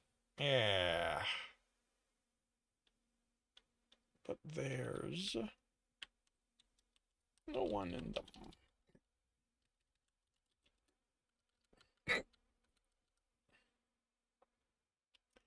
But there's no one in them. There's a sense that this is a defense position where they can hold back any attacker who makes it this far. When I hear people, I ready myself for a fight, but don't equip my sword. There's 6 of them in a room that could be a kitchen. Counters, wood stove, table, 3 of them are playing cards while eating. I tense when one of them looks at me. You've had a bad time, she says, and I look at the dried blood on my armor. Yeah, I wait a second in case they'll do something, and to settle my nerve, I wasn't exactly expecting to actually get to ask anything. I'm looking for the guy who kicked the door in a few days ago. You want to turn at punching him? One of the card player asks without looking up from them. Rory's got him strung up in the butcher room. Thanks. You're going to have to take a number, she calls as I walk away. It's not often we get someone tough enough we might all get a turn at him. When I look over my shoulder, there's anger in Ellen's eyes. I shake my head. Now isn't the time to start something if we don't have to. There aren't as many people as I thought would be here, but we can't win a fight against too many of them. So, Silver whispers, where's that butcher room? I don't know, and I can't ask. The way she said it made it clear it was a place they all knew about. Yeah, they all know about. But I figure we're going to know it when we hear the punching and grunting. When we come across people, we don't even draw gazes. I'm surprised and concerned at first,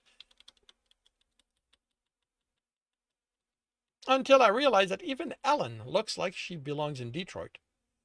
Her robe is cleaner than I or Silver, but it's clearly hand-washed, and the sewing isn't great where it got ripped. You don't have magic to clean and repair your clothing? I ask when we're alone in the corridor. I'm pretty much lost at this point, walking until I don't have a choice to turn. I never needed that. Joan has a service, and they live 2 houses down. Going to get those spells? Silver asks. No, because once we're done with this, I'm never leaving Toronto again. I go to express the same sentiment, but hear grunting in the distance. We exchange a look and head for that. It comes again, then I make out the sound of a fist hitting flesh and more grunting. That's enough, a man says. We done? Brendan replies, the word slurred. Hardly. You owe me far too much.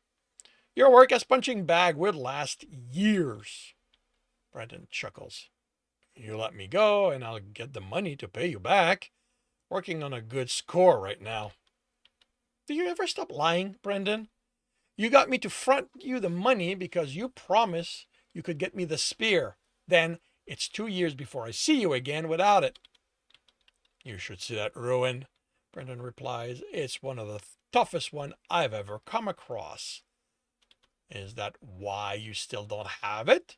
That you show up in Detroit without anything to justify the lack of results?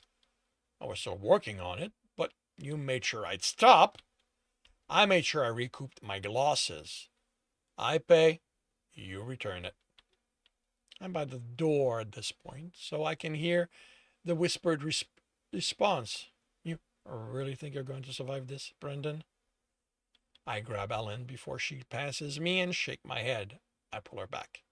Dennis, let me handle it. Let me handle this. She glares at me.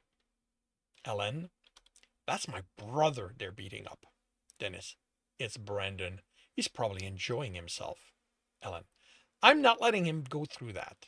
Dennis, if I can't stop this, you can act. Deal? Ellen, fine. I stepped into the doorway. The room is maybe 7 meters deep, half that wide. At the far end is Brendan, who is tied to a hook connected to the ceiling. A rough-looking man holds him in place. Holds him in place with a hand. Before Brendan, one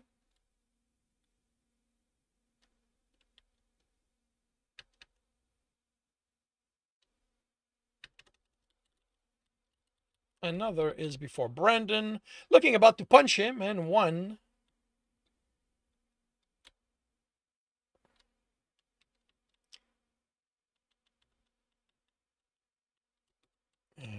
is against the wall.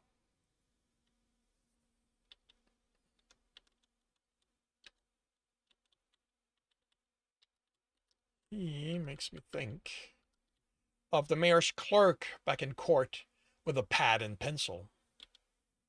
The only one looking in my direction is Brendan, although that doesn't last. Oh, fuck, he says, and they all turn. You need to wait your turn, the one I'm guessing is Roy says. Then he narrows his eyes. Do I know you? How come I don't remember you as one of mine? But you look familiar.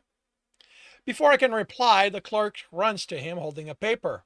I have a good idea what it is, and the grin confirms it.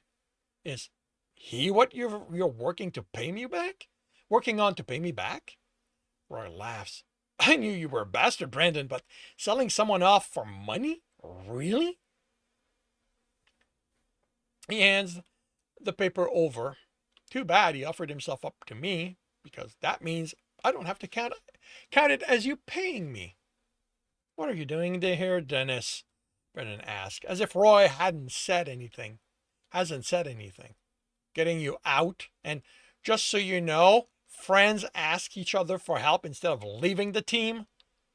This didn't involve you, Dennis. Someone needs to explain the concept of friends to you, Brendan. All you had to do was ask for my help, and I'd have dropped everything. What the fuck did you do to get him to think you're worth being his friend? Dennis, go back to the club. Okay, I can deal with this. Not without you. Not without you.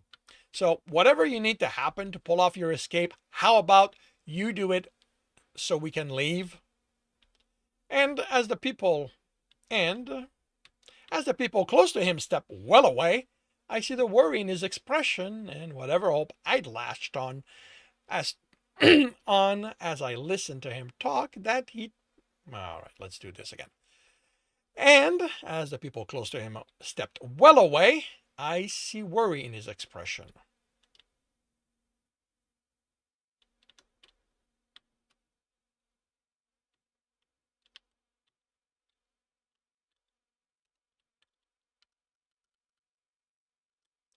Whatever hope I'd lashed on as I listened to him talk, that he'd planned for all this to happen, dropped. he might actually be in trouble. Okay, then I'm here to help. I equip my sword. Don't do this, Dennis, Brendan says. Just walk away. I don't leave friends behind. Ellen mumbles something that I actively ignore. I don't need a distraction. Failing to understand the words will cause me. Roy laughs. Kid, you are way more of an idiot if you think you can take me on.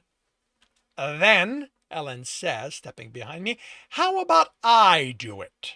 The next words make my brain go sideways, as I don't have a choice but hear it and can't make it mean anything. But the heat that follows quickly brings me back to the situation. I glance up and her hand is covered with fire. So, she says, here's what's going to happen. You're going to let my brother down, we're going to leave, and I'm not going to burn this whole place to ashes. How does that sound to you? Brandon looks annoyed. Everyone else is clearly afraid. I guess they didn't plan for a sorceress. Roy gets over it, then has a small crossbow in his hand. Before he can fire it, a jet of flame engulfs his hand. The clerk hurries to ratchet Brandon down.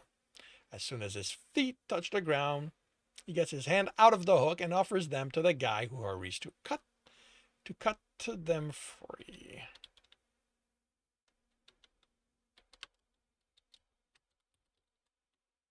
Instead of joining us, he goes to Roy, who's wrapped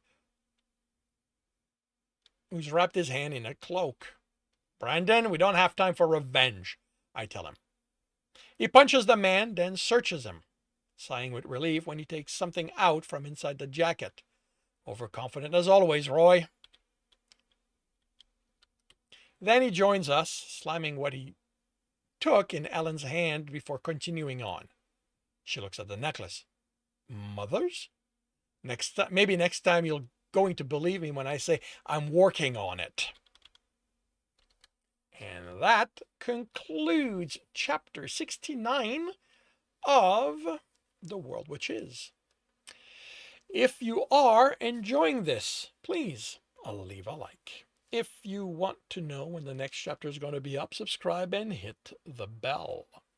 If you want to read this story, it is available for free on Royal Road. If you want to read ahead of that and support me in the process, you can do so on my Patreon. We are about 10 chapters ahead.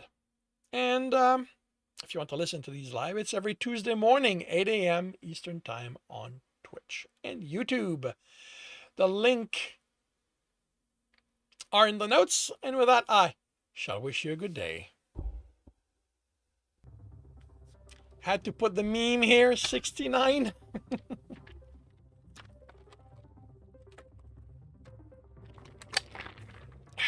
Well, nothing of that type is happening in this story or in this book. So it's not like I gotta worry about it all that much. And you know, any stories that will have enough chapter will hit 69 at some point. So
I will be right back.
Battle station, everyone.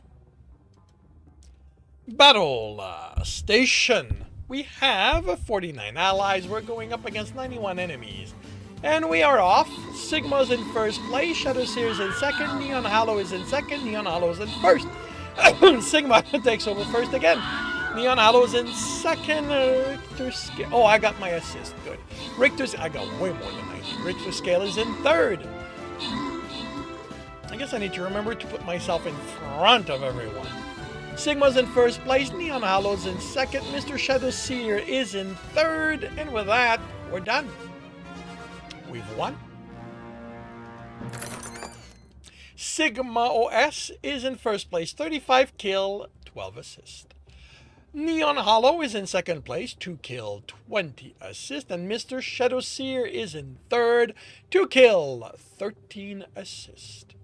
We have Centurion, we've got Berserkers, we've got Lego heads, we've got no one cleaning them.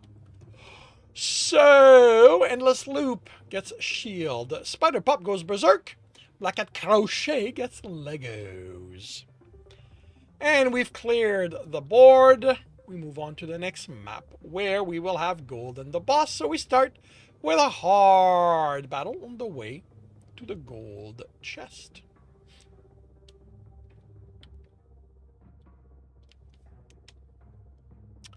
I need to clear stuff. Then put down a rogue.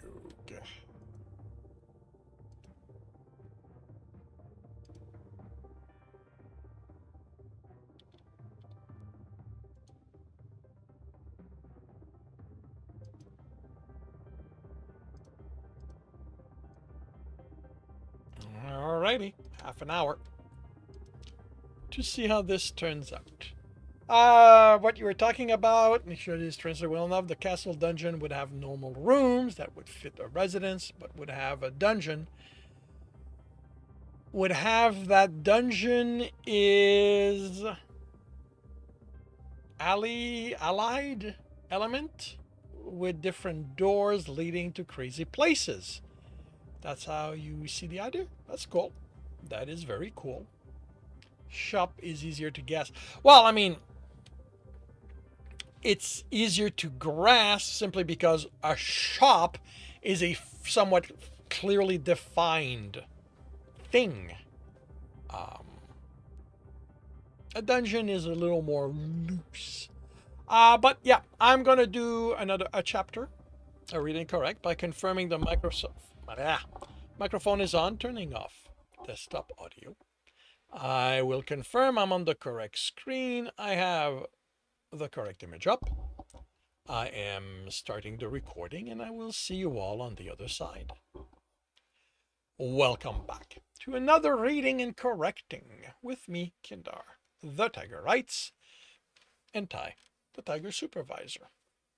These are where I read a chapter from one of my stories and correct it as I go. If you want to listen to these live, it's every Tuesday morning, 8 a.m. Eastern Time on Twitch and YouTube. And if you are looking to support me, that is on my Patreon. Today, we are doing chapter 27 of Trustless Shadows, the last chapter of this book. Both humans gag at the sound of ripping, crunching, and slurping coming from the mass. One of them throws up. I've seen the result of demon eating, and what Claus is doing doesn't bother me. But I only watch him for an instant. My attention is better spent on the demon before me. He's looking at the end, at the head, transfixed. Behind him, the others watch Claus, but they fidget and edge away. Maybe eating isn't a communal thing. The Adam has died. The demons sound wistful. He looks at me. The favorites are dead? Yes, the humans killed them. I decide not to mention Claus' part. Let him think the humans are that strong. The look he gives the humans isn't impressive. His lips curl in a human smile, and there's eagerness in his eyes. He flexes his hands, the claws moving dangerously. I step back before he decides to take a swipe. You don't want to do this. I kill you. I become the Adam. I back up again, and the soldiers do the same. You can't kill me. You can't lead your people. It isn't in your nature to gather in large numbers. Adam forced it on you. One of the machine guns levels moves up to eye level. Don't fire. Don't take my eyes from the demon. This isn't some kind of pissing out contest where you get to show us just how much better than us you are. That demon's intends on killing us. The captain is angry, but I don't hear any of the fear I expect. We're not killing him unless we don't have any other choice. Unless you aren't paying attention, it wants to kill you. And there's 100 of other demons behind him who look like they want to do the same. The captain's right. They're staying back because this one is more powerful than they are, but I don't know how long that will last. I hope Claus is done eating before that. I want to call him to get him to chase everyone away, but I know how much of a bad idea it is to interrupt the feeding demon. I've done it often enough in my short life. He might be older, smarter, more controlled, but if I'm wrong and he flies at me in anger, I'm not surviving that. The demon cants his head. You do not want to kill me? No, I don't. He bares his teeth in a hiss. You lie. I know what you are. I have been here before. I know your kind. You are the one who... I know what I was, I snap. I'm not that anymore. Then you are food, then. I'm not food either. That perplexes him. What are you, then? I'm someone who's fed up with all the killing. I'm trying to save your life, all your lives. You need to leave before the humans destroy everything. What the hell do you think you're doing, Derek? I whirl to face the captain. Showing my back to a demon is probably a really bad idea, but I have to hope this one's smart enough to realize how important this is. The movement lets me see Claus is still eating. How long does it take to eat a human? Amanda never covered that in my training. I'm trying to save lives. You really think bombing this place is going to accomplish anything? It'll be a few hundred, maybe thousands dead demons, so yeah, I think it will. Why are you so adamant about killing them? Maurice is dead. They'll leave on their own without him forcing them to stay. The man's expression darkened. They killed humans. No one, I mean absolutely no one does that and gets away with it. You mean other than humans, I almost say. The only reason they kill humans is to feed themselves. Well, you do it for the pleasure of it. I also don't say. So, we're just supposed to let them do it. We're not cattle. Has anyone even bothered trying to find a way to coexist? Not my job. Like you, I go where I'm told and I kill demon. Unlike you, I do what I'm told. I'm wasting my time. Fine. Then if you start something now, you don't get to rescue Amanda. She isn't involved in... Oh, sure she isn't. She's right there. You think they'll bother staying away from her? The only way you get to leave with her is if there's no fighting here. The man narrows his eyes. That sounds a lot like a threat. I stare at him, unable to understand how he got that. It's a reasonable evaluation of the situation. Adam was the only one who wanted her alive. The only reason none of them have killed her already. I want to fight. The demon growls. I spin to face him. Are you hungry? The question surprises him. No. Then what's the point? To get power? To replace Adam? What will that give you? Yes, is all the demon says. I throw my hand in the air and laugh. I'm an idiot. I just spent the last year trying to save both humans and demons. You know what? I'm done. You go right ahead and kill each other. I leave the captain and demon with perplexed expression on their face. I'm halfway to Claus when he stands. There's nothing left on the ground where he's been. The only thing of Maurice left is his head.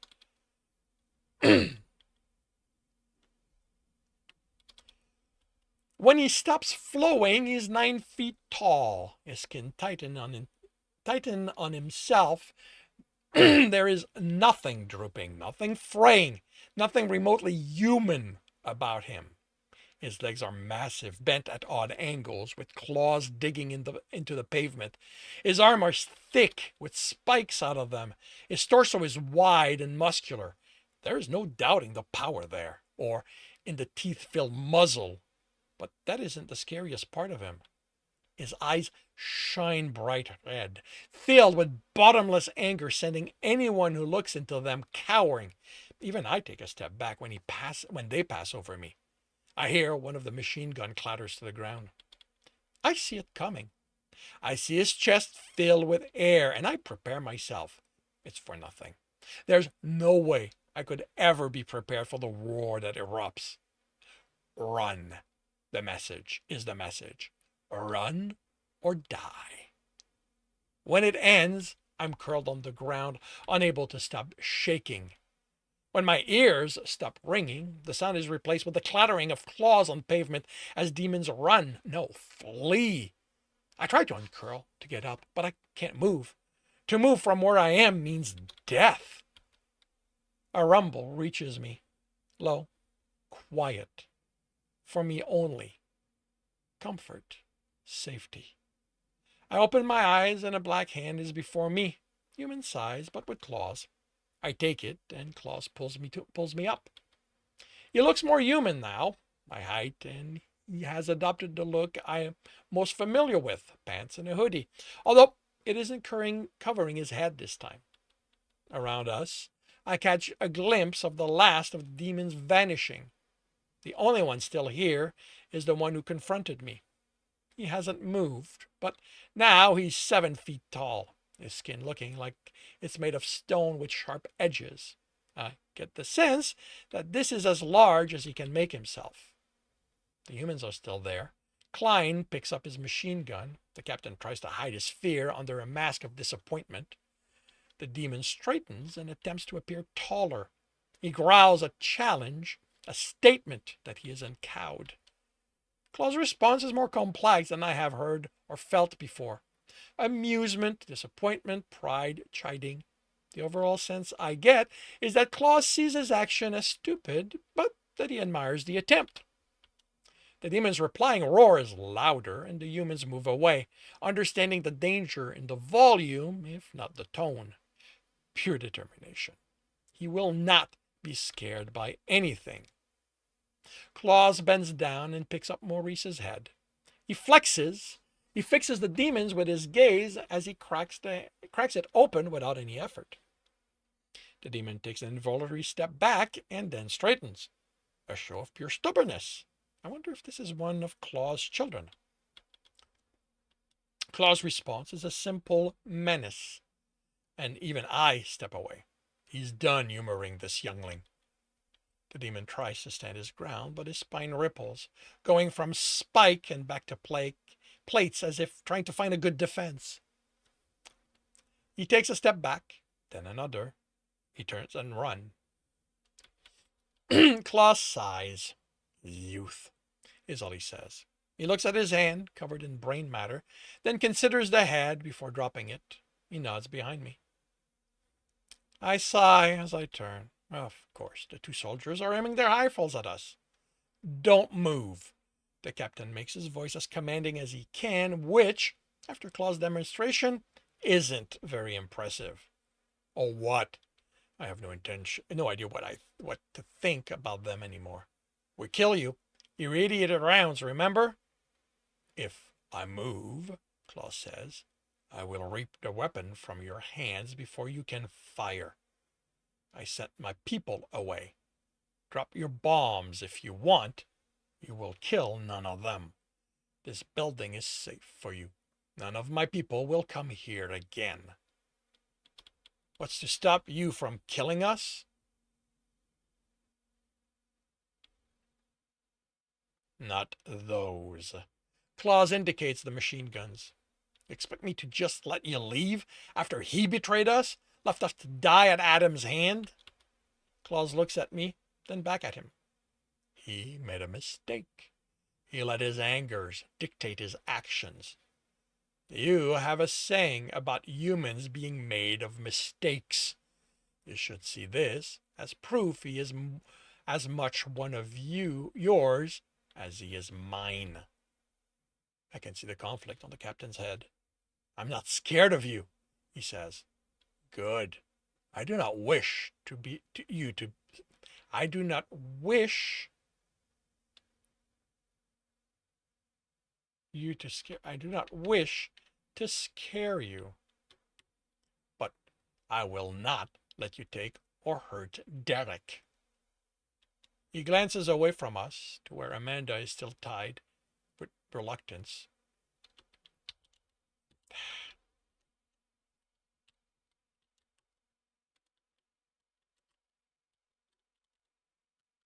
The captain glances away from us to where Amanda is still tied. With reluctance, he lowers his gun. Sir? Klein asks. Get out of here. I have more important things to deal with right now. Sir? Klein repeats. The captain pushes the soldier's gun down.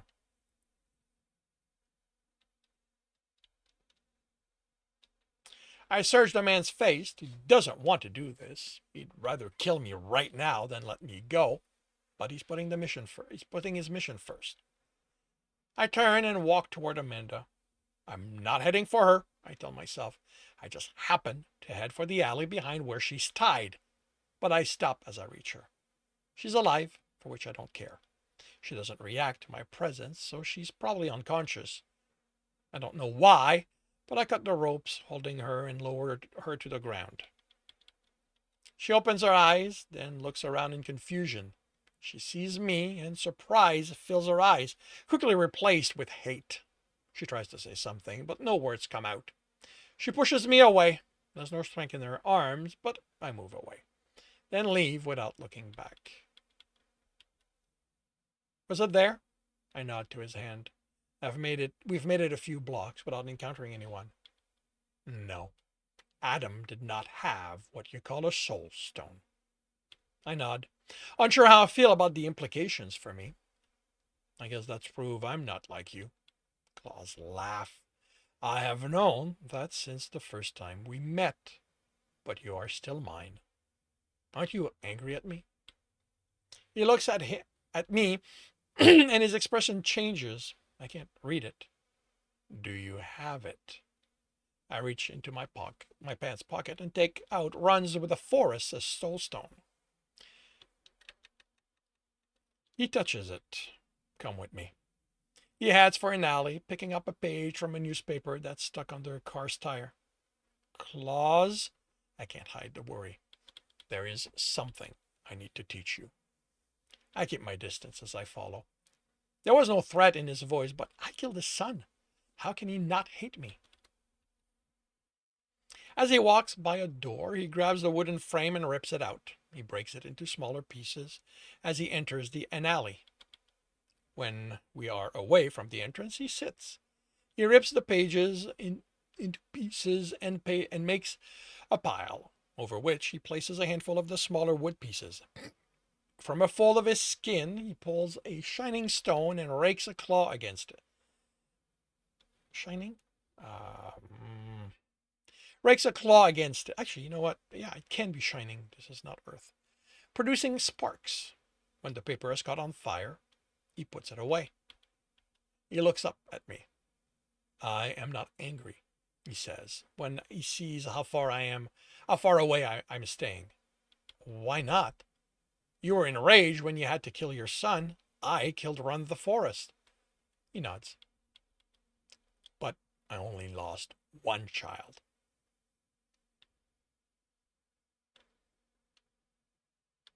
If Runs the Forest had killed you, I fear I would have lost two. He adds a larger piece of wood to the fire. How? Who else was there? That demon? The one who stubbornly refused to leave? Klaus smiled. No, that was just a youth who thought they didn't have to obey me. The smile vanishes. Please, sit. I hesitate, then sit across him. If I had learned you had died at Runs the Forest's claws, I fear I would have killed my child for that act. Then why aren't you angry with me? You're not making any sense. I know. He forces a smile. You do that to me. I'm not. I know. There's no anger in his voice, but you are still my child through Fang's essence in you. He chuckles. A very human sound. I am not always rational when it comes to you. I do not understand why. He adds another piece of wood. This is large enough.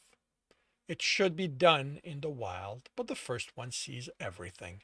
The first one doesn't care humans took over this place. I go to hand him the stone, but he shakes his head. This is your responsibility. Why?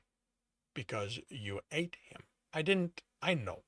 But if you were more of mine, you would have.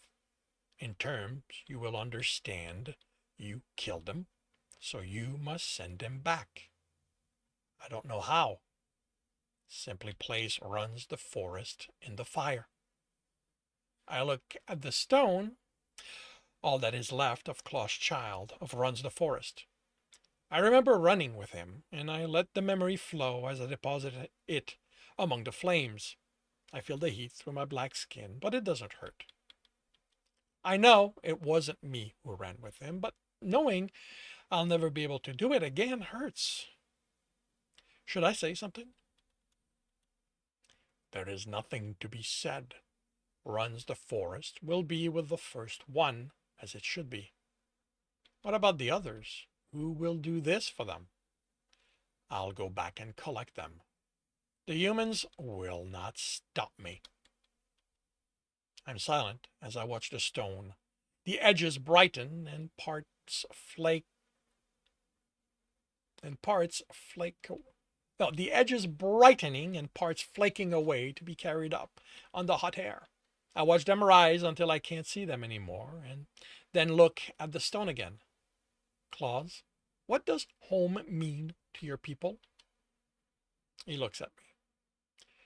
When Runs the Forest was dying, he was holding... I was holding him, and he rumbled something. The best way I can describe what it's the best way I can describe what it felt like. Claws rumbles, and the sense of longing flows over me. I nod. I watch more of the stone flake away in the ensuing silence. The closest human term I can find for it is family. Runs the Forest saw you as family. I feel the tear run down my cheek. Come with me, Derek. I can't. He nods. He knew what I'd say. Why? Do you really feel so close to humans you want them over my people? No, it isn't that. Then what is it? I don't know what I am. You are my child. That's who I am, not what. He smiles at my lack of denial. The one thing I do know is that every time I'm around demons, I end up having to kill them. You wouldn't have to do that if you came with me. How do you know? Will the others in your, I don't even know what you call yourselves, will they accept me like you do? They are my family, my home. Anytime alone, Claus. Not among humans, not among your people, just alone. I'm going into the wild. Maybe I'll figure out how much like you I am. I can help you with... Please stop, I say, trying not to get exasperated. Claus, you don't owe me anything. You know me. I know, and I know you'll do it anyway, but... No, you know me. You knew it was me on that image, and you found me among the dead. That doesn't mean I'm your mate. It means you are family. You cannot fight this. I sigh. I'm not going with you. That's final. I need to do this alone. Claws sigh in return, but I can't help feel the amusement in it. Stubborn. I chuckle. I guess I am. If it helps, I think I'm enough like you that the hunt does something to me. I felt it while chasing Maurice. My weariness went away, and I think I healed faster. The hunt is nourishment for my people. It's part of what I need to find out if I can survive just by hunting in the wild. There are many dangerous creatures in the wild. I raised an eyebrow. More dangerous than you? Yes. I think he's joking, but everything about him is serious. I've never read about this in the wild. Cities are where I always expected to be, even when living Amanda's lie. What could be more dangerous than an old demon like Claus? When there's nothing left of Ron the Forest, I stand. He does the same, and refuses to let me walk out of the city alone. You have others to see to, I point out as we walk. They will wait. What if the humans get there first? I will hear their flying machines before they are close. After that, we walk in silence. We stop outside the city, and this time, I'm the one who steps off the road. I walk for a while, then turn. You stand there, watching me. Then I turn and head into the wild to find out what is left of me when the humans are no longer there. And that concludes Trustless Shadows, Book 2 in the Demon series. If you are enjoying this, if you've enjoyed this, please leave a like. If you want to know when the next book's going to be up, subscribe and hit the bell. If you want to read the other books in this series, they are available on Kindle Unlimited. If you want a different way to support me, that is on my Patreon, where you can get access to basically everything else I've written. And if you want to listen to these live, it's every Tuesday morning, 8 a.m. Eastern Time on Twitch and YouTube. Links are in the notes. And with that, I shall wish you a good day. Hello, RD Joe. Welcome to the stream from YouTube.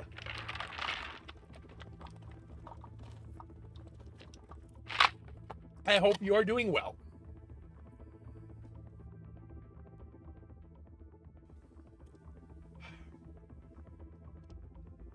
All right, first thing to do is go through this.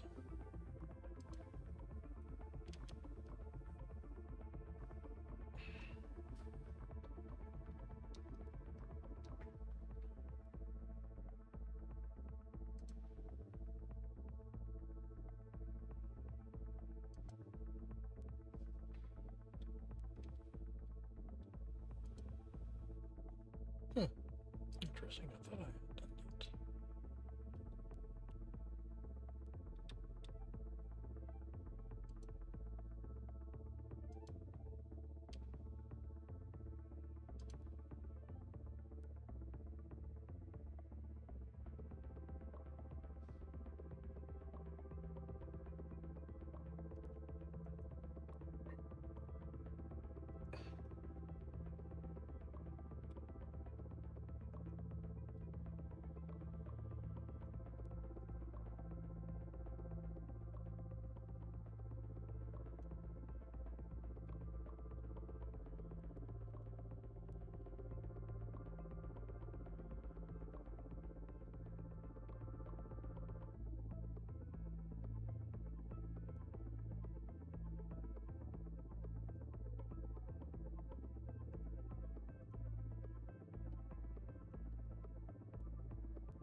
Oh, I know what I did wrong here.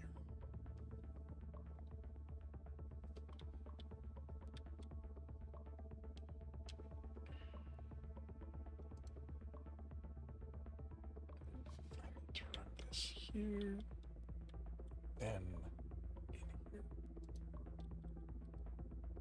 There we go.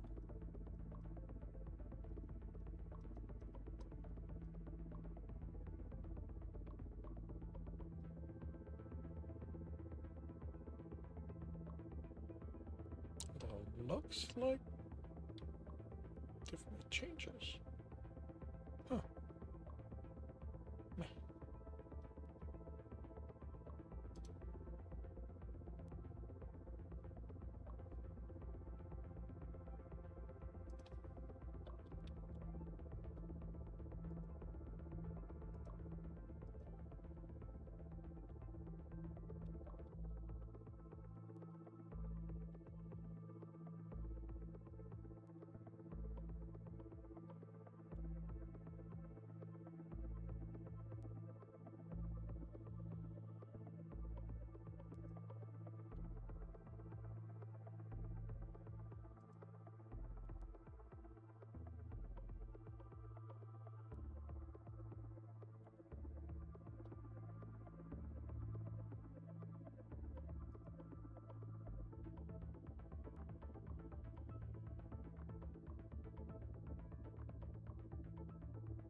Battle station, everyone.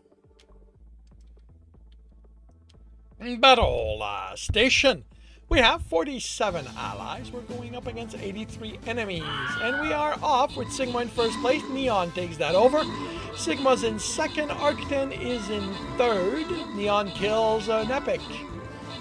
Sigma's in first. Neon is in second. Arcten is in third. Endless Loop shows up in third. Bunch of people kill epics. Sigma's in first, Neon is in second. Endless Loop takes over second place. Neon is in third. And we are heading to the end of our battle. There we go, we're done, we've won.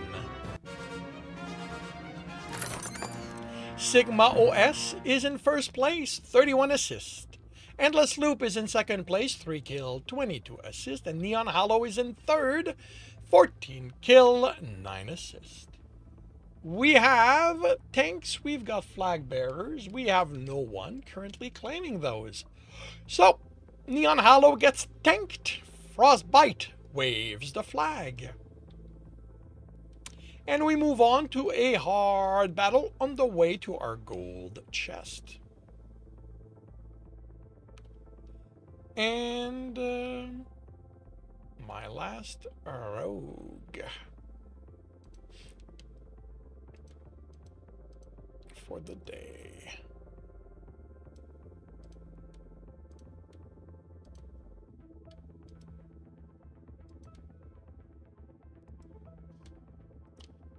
Alrighty, half an hour to see how this turns out.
Sorry, that is done.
Hey, Andrew, welcome to the stream. How are you doing today? Thank you very much.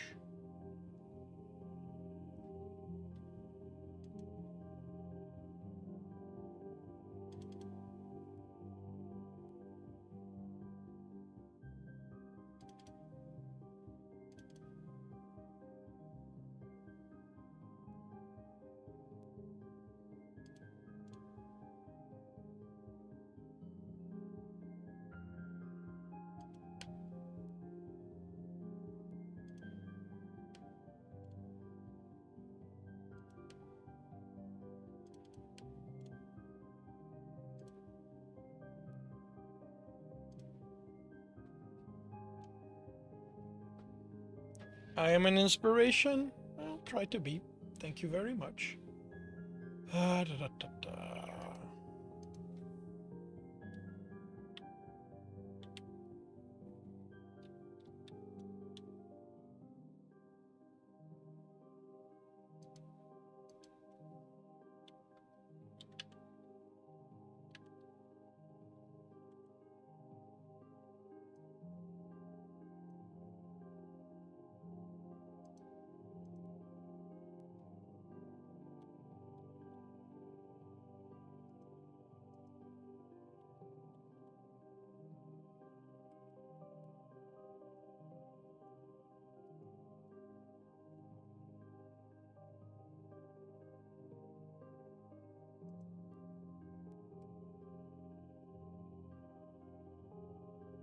You're obsessed with my cover art? Well, to be clear, I'm not the one who did those.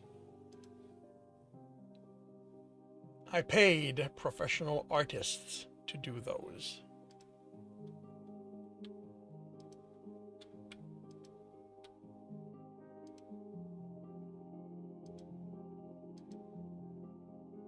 Yep, it is.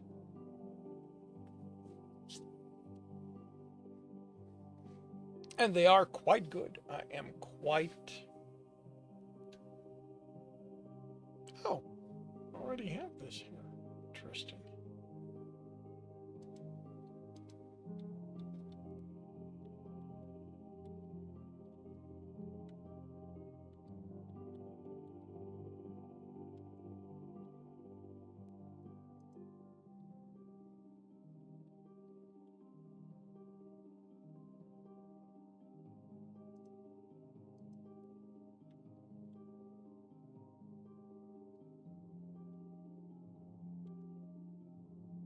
Yeah, that's gonna work for me.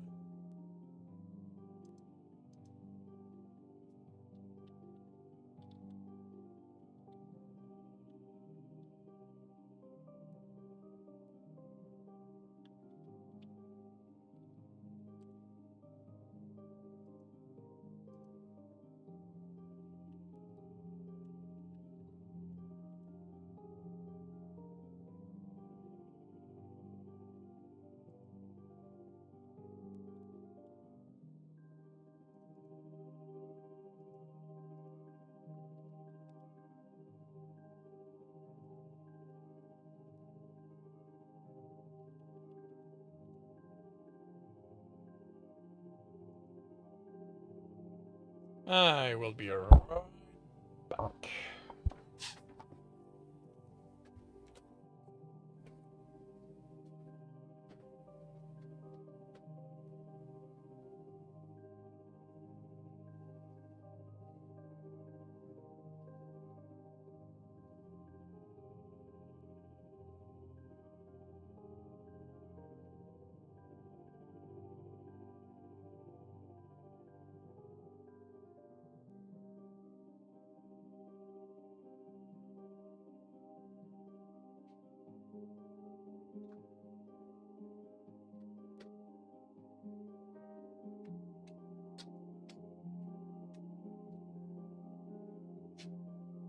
So that is done.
Battle station.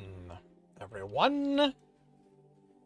Battle station. We have 64 allies. We're going up against 105 enemies. Endless Loop takes the lead. Sigma's in second. Dr. Derp is in third.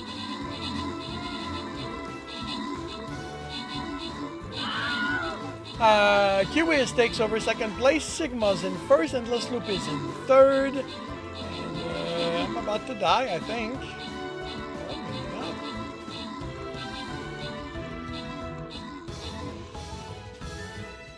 We're done.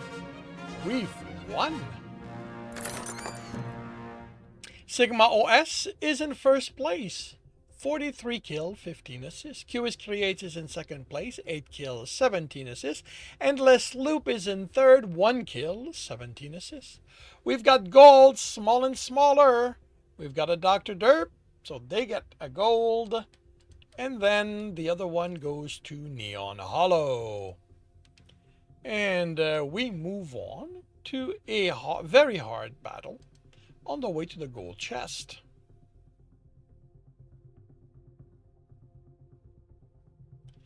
And I no longer have to do any of that, which means I'm going here, here, all the way back here. And it's going to be Berserker for the rest of the day.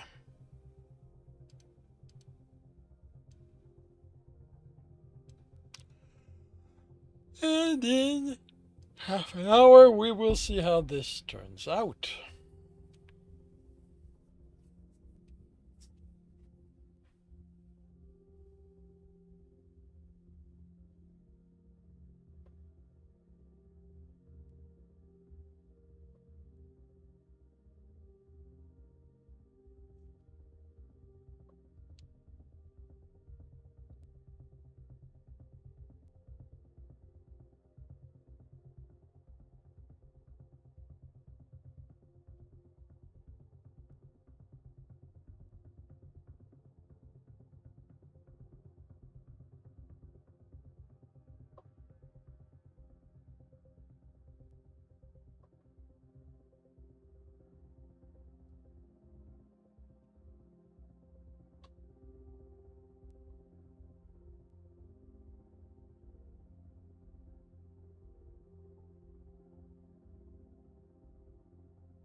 Alrighty. It is lunchtime for me. What is this?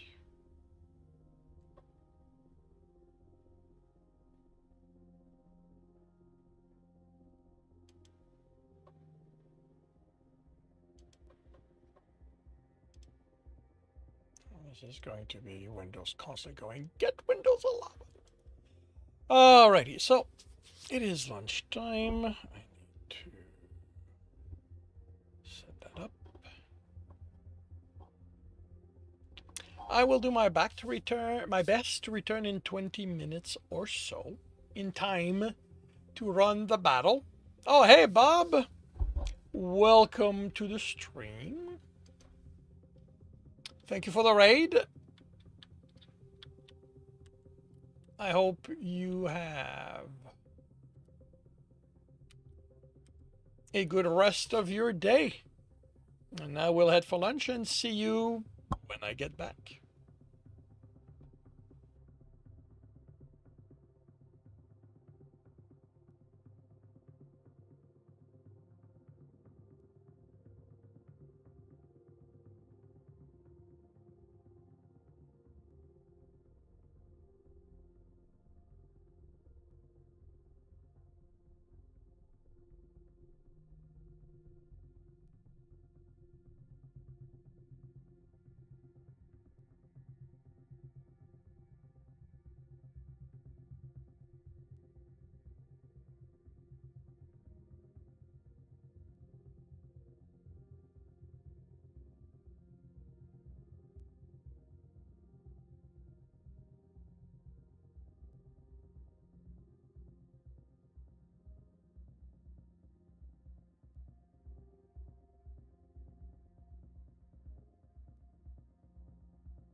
Battle Station, everyone.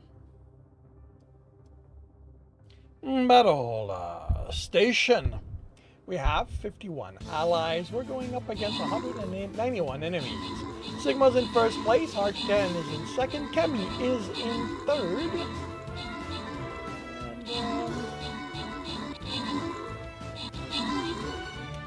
And, Endless Loop is now in second. Various and Sundry is in second. Endless Loop is in third. Sigma maintains a very solid lead.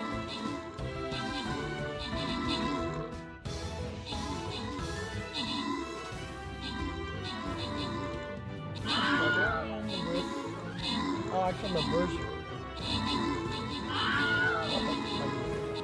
Sigma maintains the first. Various and Sundry is in second. Kemi is in third. And I believe we're done. We've won. Sigma OS is in first place. 86 kill, 50 assist. Earning themselves top position in both categories. Various and Sundry is in second place, 17 kill, 30 assist. Kemi Dreaming is in third, 9 kill, 21 assist. We have bombers, we have healers, we have no one claiming them at this time.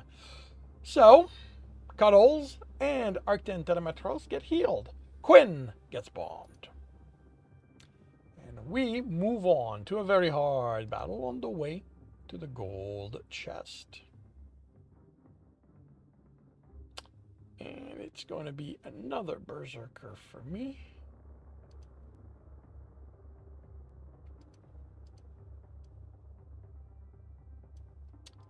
And we'll see how this turns out when I get back from lunch.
Atoll Station. Everyone. Battle Station. We have 58 allies. We're going up against 120 enemies. Sigma starts us in the lead. Endless Loop is in second. Dr. Derp takes over third. Cammy is in third. Let's see. Sigma, Endless Loop, Cammy. Mavin Maverick takes over third. Endless Loop is in second. Ooh, I killed an epic. Sigma's in first. A bunch of people kill epics now. I'm no longer special. Sigma is in first, Mavin is in second, and Endless Loop is in third, and we're done. We've won. Sigma OS is in first place, 48 kill, 35 assist, earning themselves, yet again, top position in both categories. Mavin Maverick is in second place, 6 kill, 32 assist, and Endless Loop is in third, 1 kill, 32 assist. We have gold and a Dr. Derp. We've got Lego heads that no one is currently claiming. So, Coral Eyes and Severed Marlin get Legos. And we move on to a very hard battle on the way to the gold chest. And it is another Berserker for me.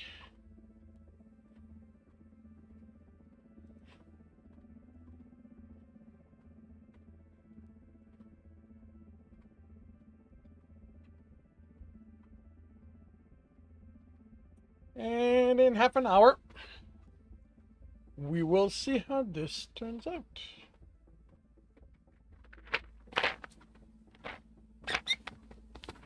And this afternoon, it is Hot Pursuit.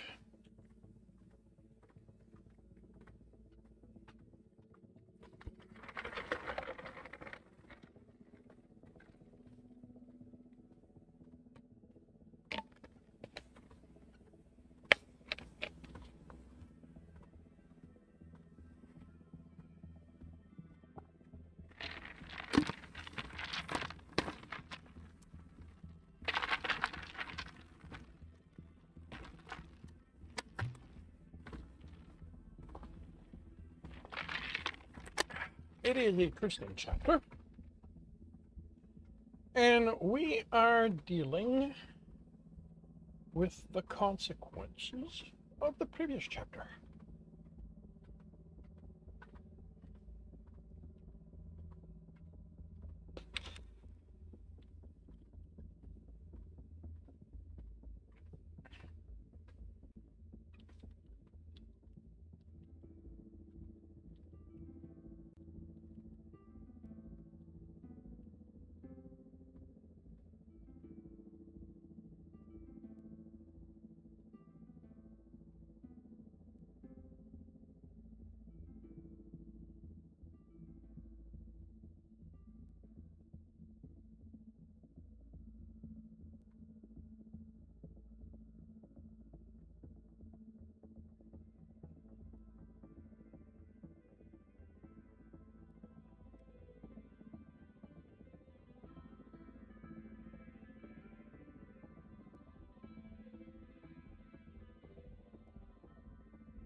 are you guys showing up as live?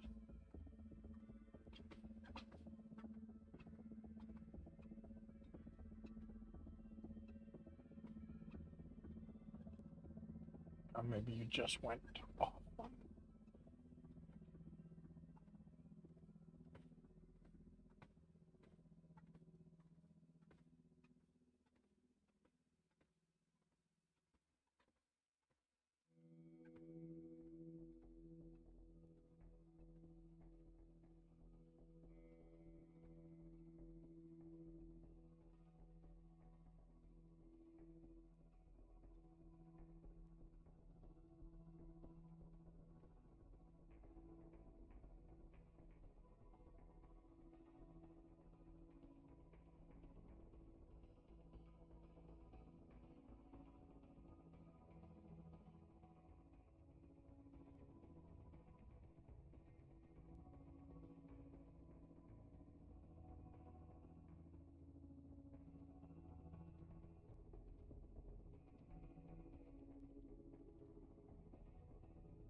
Wait, I wanted to check something here.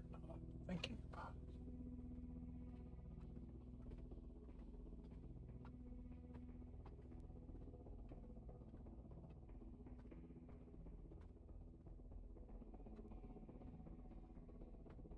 it. No, no, it is a toggle.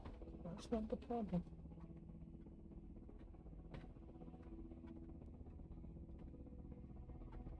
Okay.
Congratulations, James. 295 words before coming home.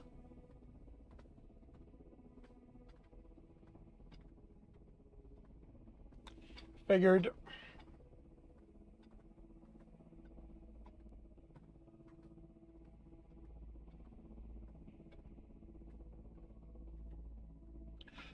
Battle station. Everyone. Battle station. We have 78 allies. We're going up against 172 enemies. And we are off with Sigma in the lead. John Taylor is in second. Dr. Derp is in third. Kenny takes over third. Amoronix jumps to first. Sigma's in second. You're going to have to work harder at it. Dr. Derp is in third.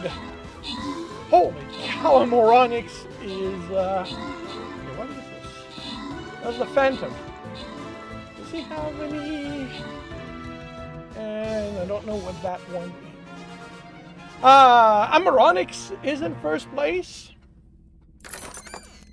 129 kill. 1 assist. Sigma OS is in second place with 24 assists. Dr. Derp is in third, 3 kill, 13 assists. We have Berserkers, we've got Paladins, we have Bombers. We got no one claiming them. Show. Lettuce Labyrinth goes Berserk. Richter Scale gets a pal. Frostbite gets bombed. I get scrolls. Then we move on to an insane battle before the gold chest.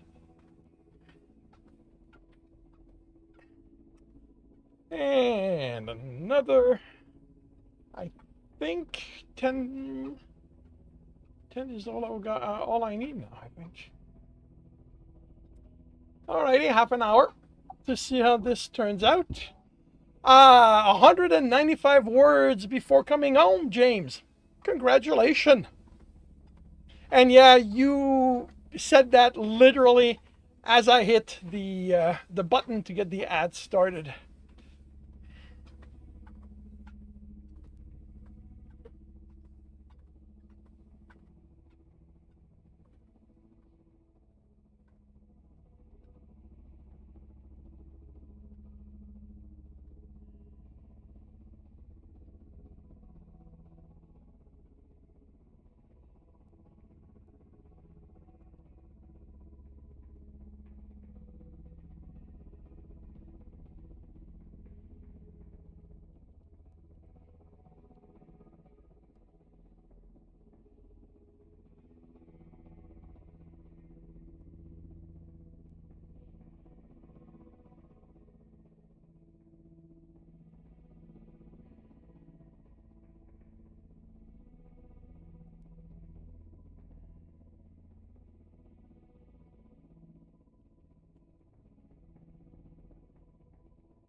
$295.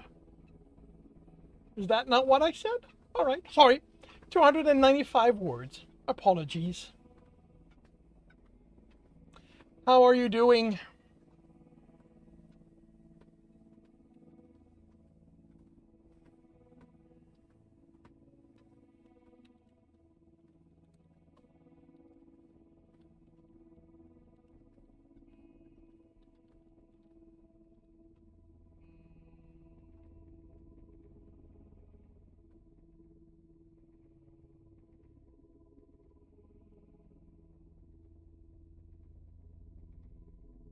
You are good. I am glad to hear that.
Battle station, everyone.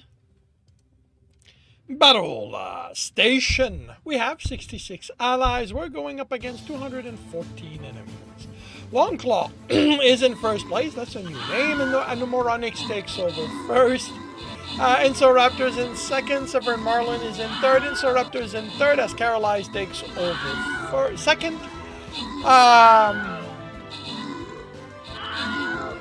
Moronix is our current killer unit. Amoronix is in first place, 166 kills. Carolize is in second place, 14 kills, 7 assists. And Sigma OS is in third, 17 kill, 2 assists.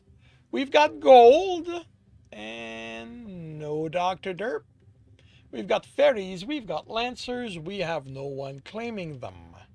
So, Amoronix gets lanced, Asgard gets gold, Sarah Bridget gets fairies.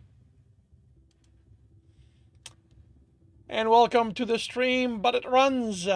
And we move on to a loyalty gold chest before the boss. And more berserkers for me.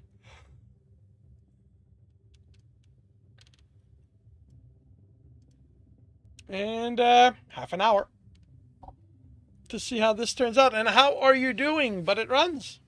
What are you up to today?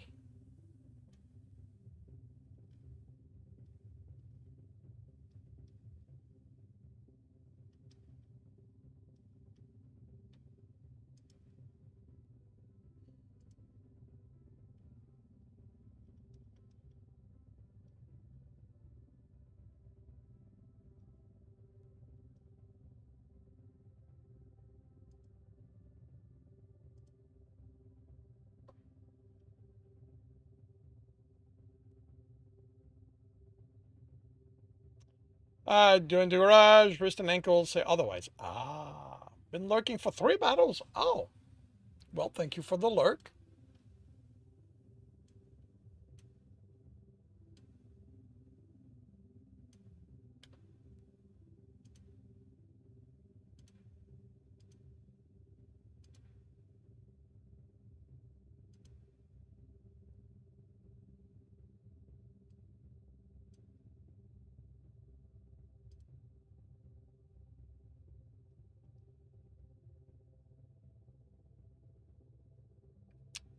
Edit some video. Haven't done that in weeks. Well, good luck with that. I hope you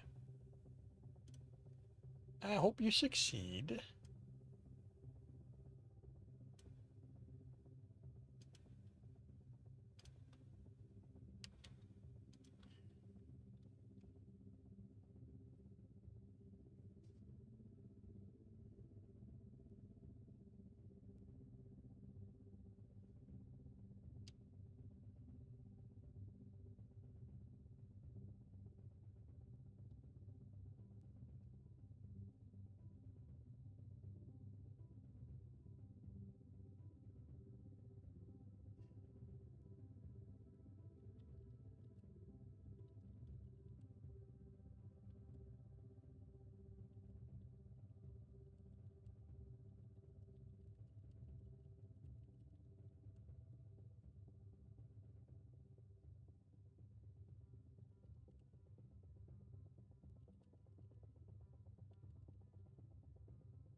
Battle station, everyone. Battle station. We have 65 allies. We're going up against 274 enemies. Will we have Amoronics again taking over? No, I do not see them in the battle. Sigma, though, is taking over in first place. Breg is in second. Asgard is in third.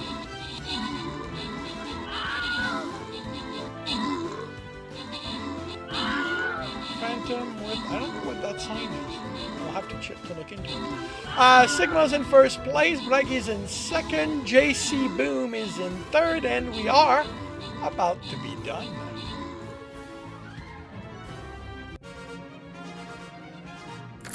Sigma OS is in first place, 182 kill, 36 assist, earning themselves top position in both categories.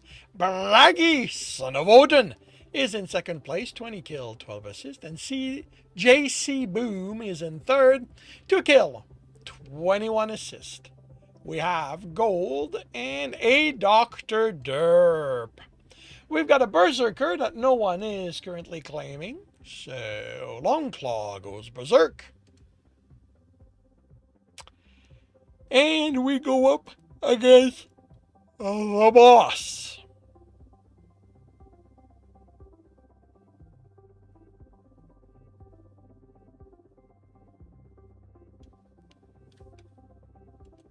And it is another bird. Okay.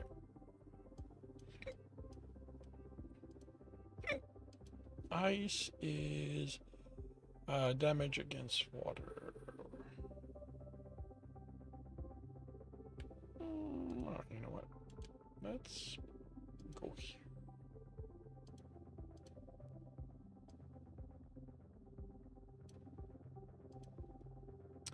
Alrighty, it is past 2 p.m. Time for me to visit the shop where Berserkers get purchased. I'm above 20k. I got a refresh. I'm above 25k. I got another refresh, and that is that. And half an hour to see how this is going to turn out, but I will want to look into the souls. Anyway, later. Viewer side shop where Centurions get purchased. I'm above 50k. I am above 55. I'm above 60. And I'm above 65.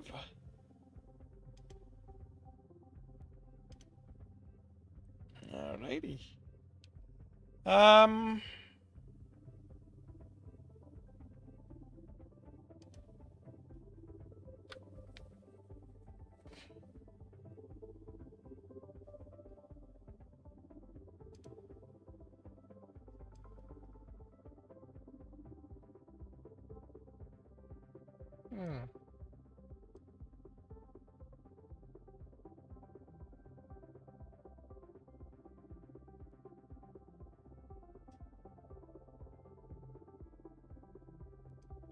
I do not know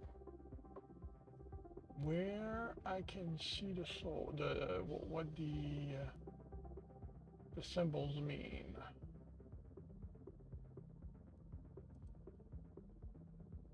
Huh. Oh well.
Yes.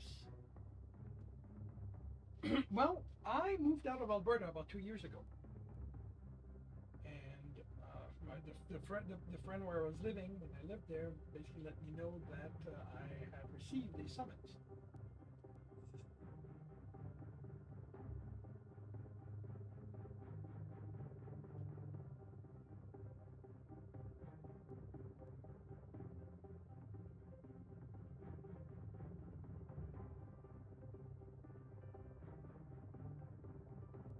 So just return a copy of the scan with my driver's license.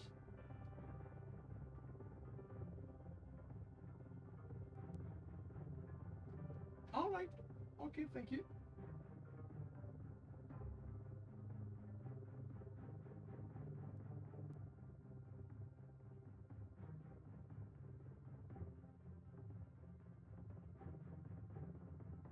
All right. Thank you very much. I shall do that. Bye.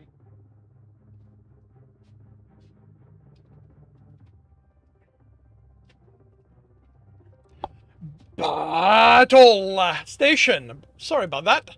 Battle station. We have 71 allies. We're going up against 202 enemies. And we start with Sigma in first place. Again. Marlin is in second. Arc10 was in third. Braggy is now in third. Marlin's back in second. JC is in third. Dr. Derb jumps to first. Leon is in second. Marlin is back in third. As we kill everything that moves and even some things that don't. Neon Hallows now in first place. Spider Pop is in second. Arc10 is in second. Spider Pop is in third. I am not trying to keep track of who kills what. Let's see. Neon is in first. Arc10 is in second. Spider Pop is in third. We are down to a handful of enemies, and now we're down to none.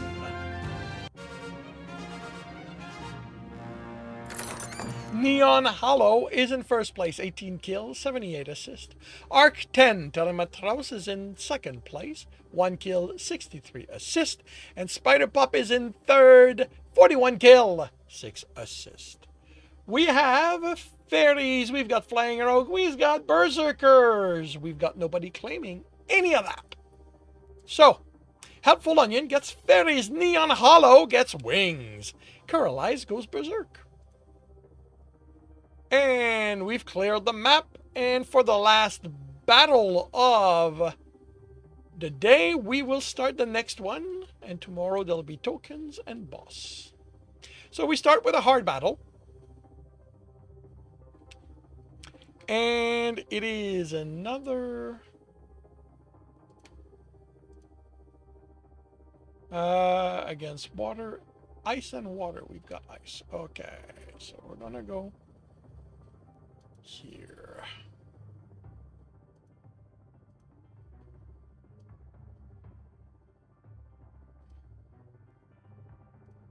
And yeah, half an hour to see how this turns out.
Good.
Why did I?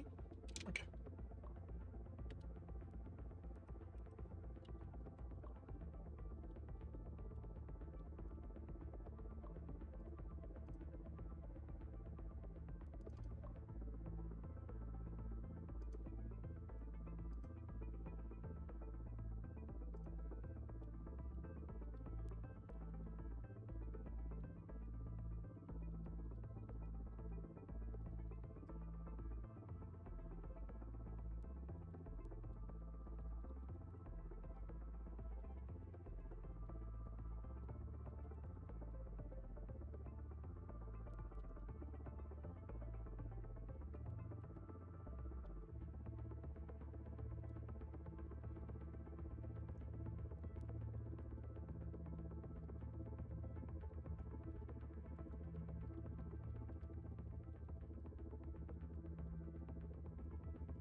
Yeah, I think we're gonna drop you.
Battle station, everyone.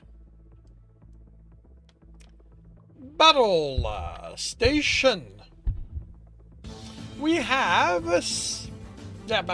85 allies. We're going about after 122 enemies. Sigma's in the lead. Arcten Telemetros is in second place. Kemi Dreaming is in third.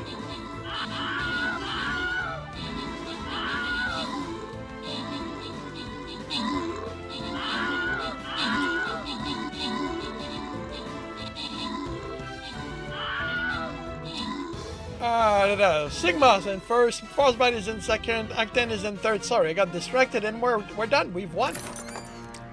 Sigma is in first place, 53 killed, 38 assists, yet again, earning themselves top position in both categories. Frostbite is in second place, 7 killed, 13 assists, and Arcten Telemetros is in third with 12 assists. We've got gold and no Dr. Derp. We've got Lancers that no one is currently claiming. So Braggy, Son of Odin, as well as Sigma get lanced. Endless Loop gets gold. And that brings the battling to an end for today. Tomorrow morning, 7:30 a.m. Eastern Time, placement will start for a hard battle. We will be heading towards Token and then the boss. So I hope to see you then. And with my writing done, I will bring the stream to an end with a raid to Angst.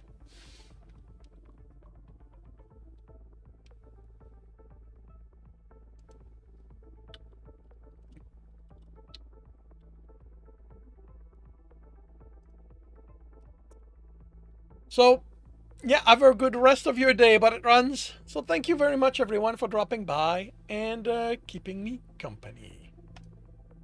I will be back tomorrow morning, 8 a.m. Eastern Time. I will be working on Stepping Wild, and in the afternoon, I will be working on the Captain's Heart. I hope to see you then. If I do not, I hope you have a good a good week, a good weekend when it arrives, and I will see you when I see you.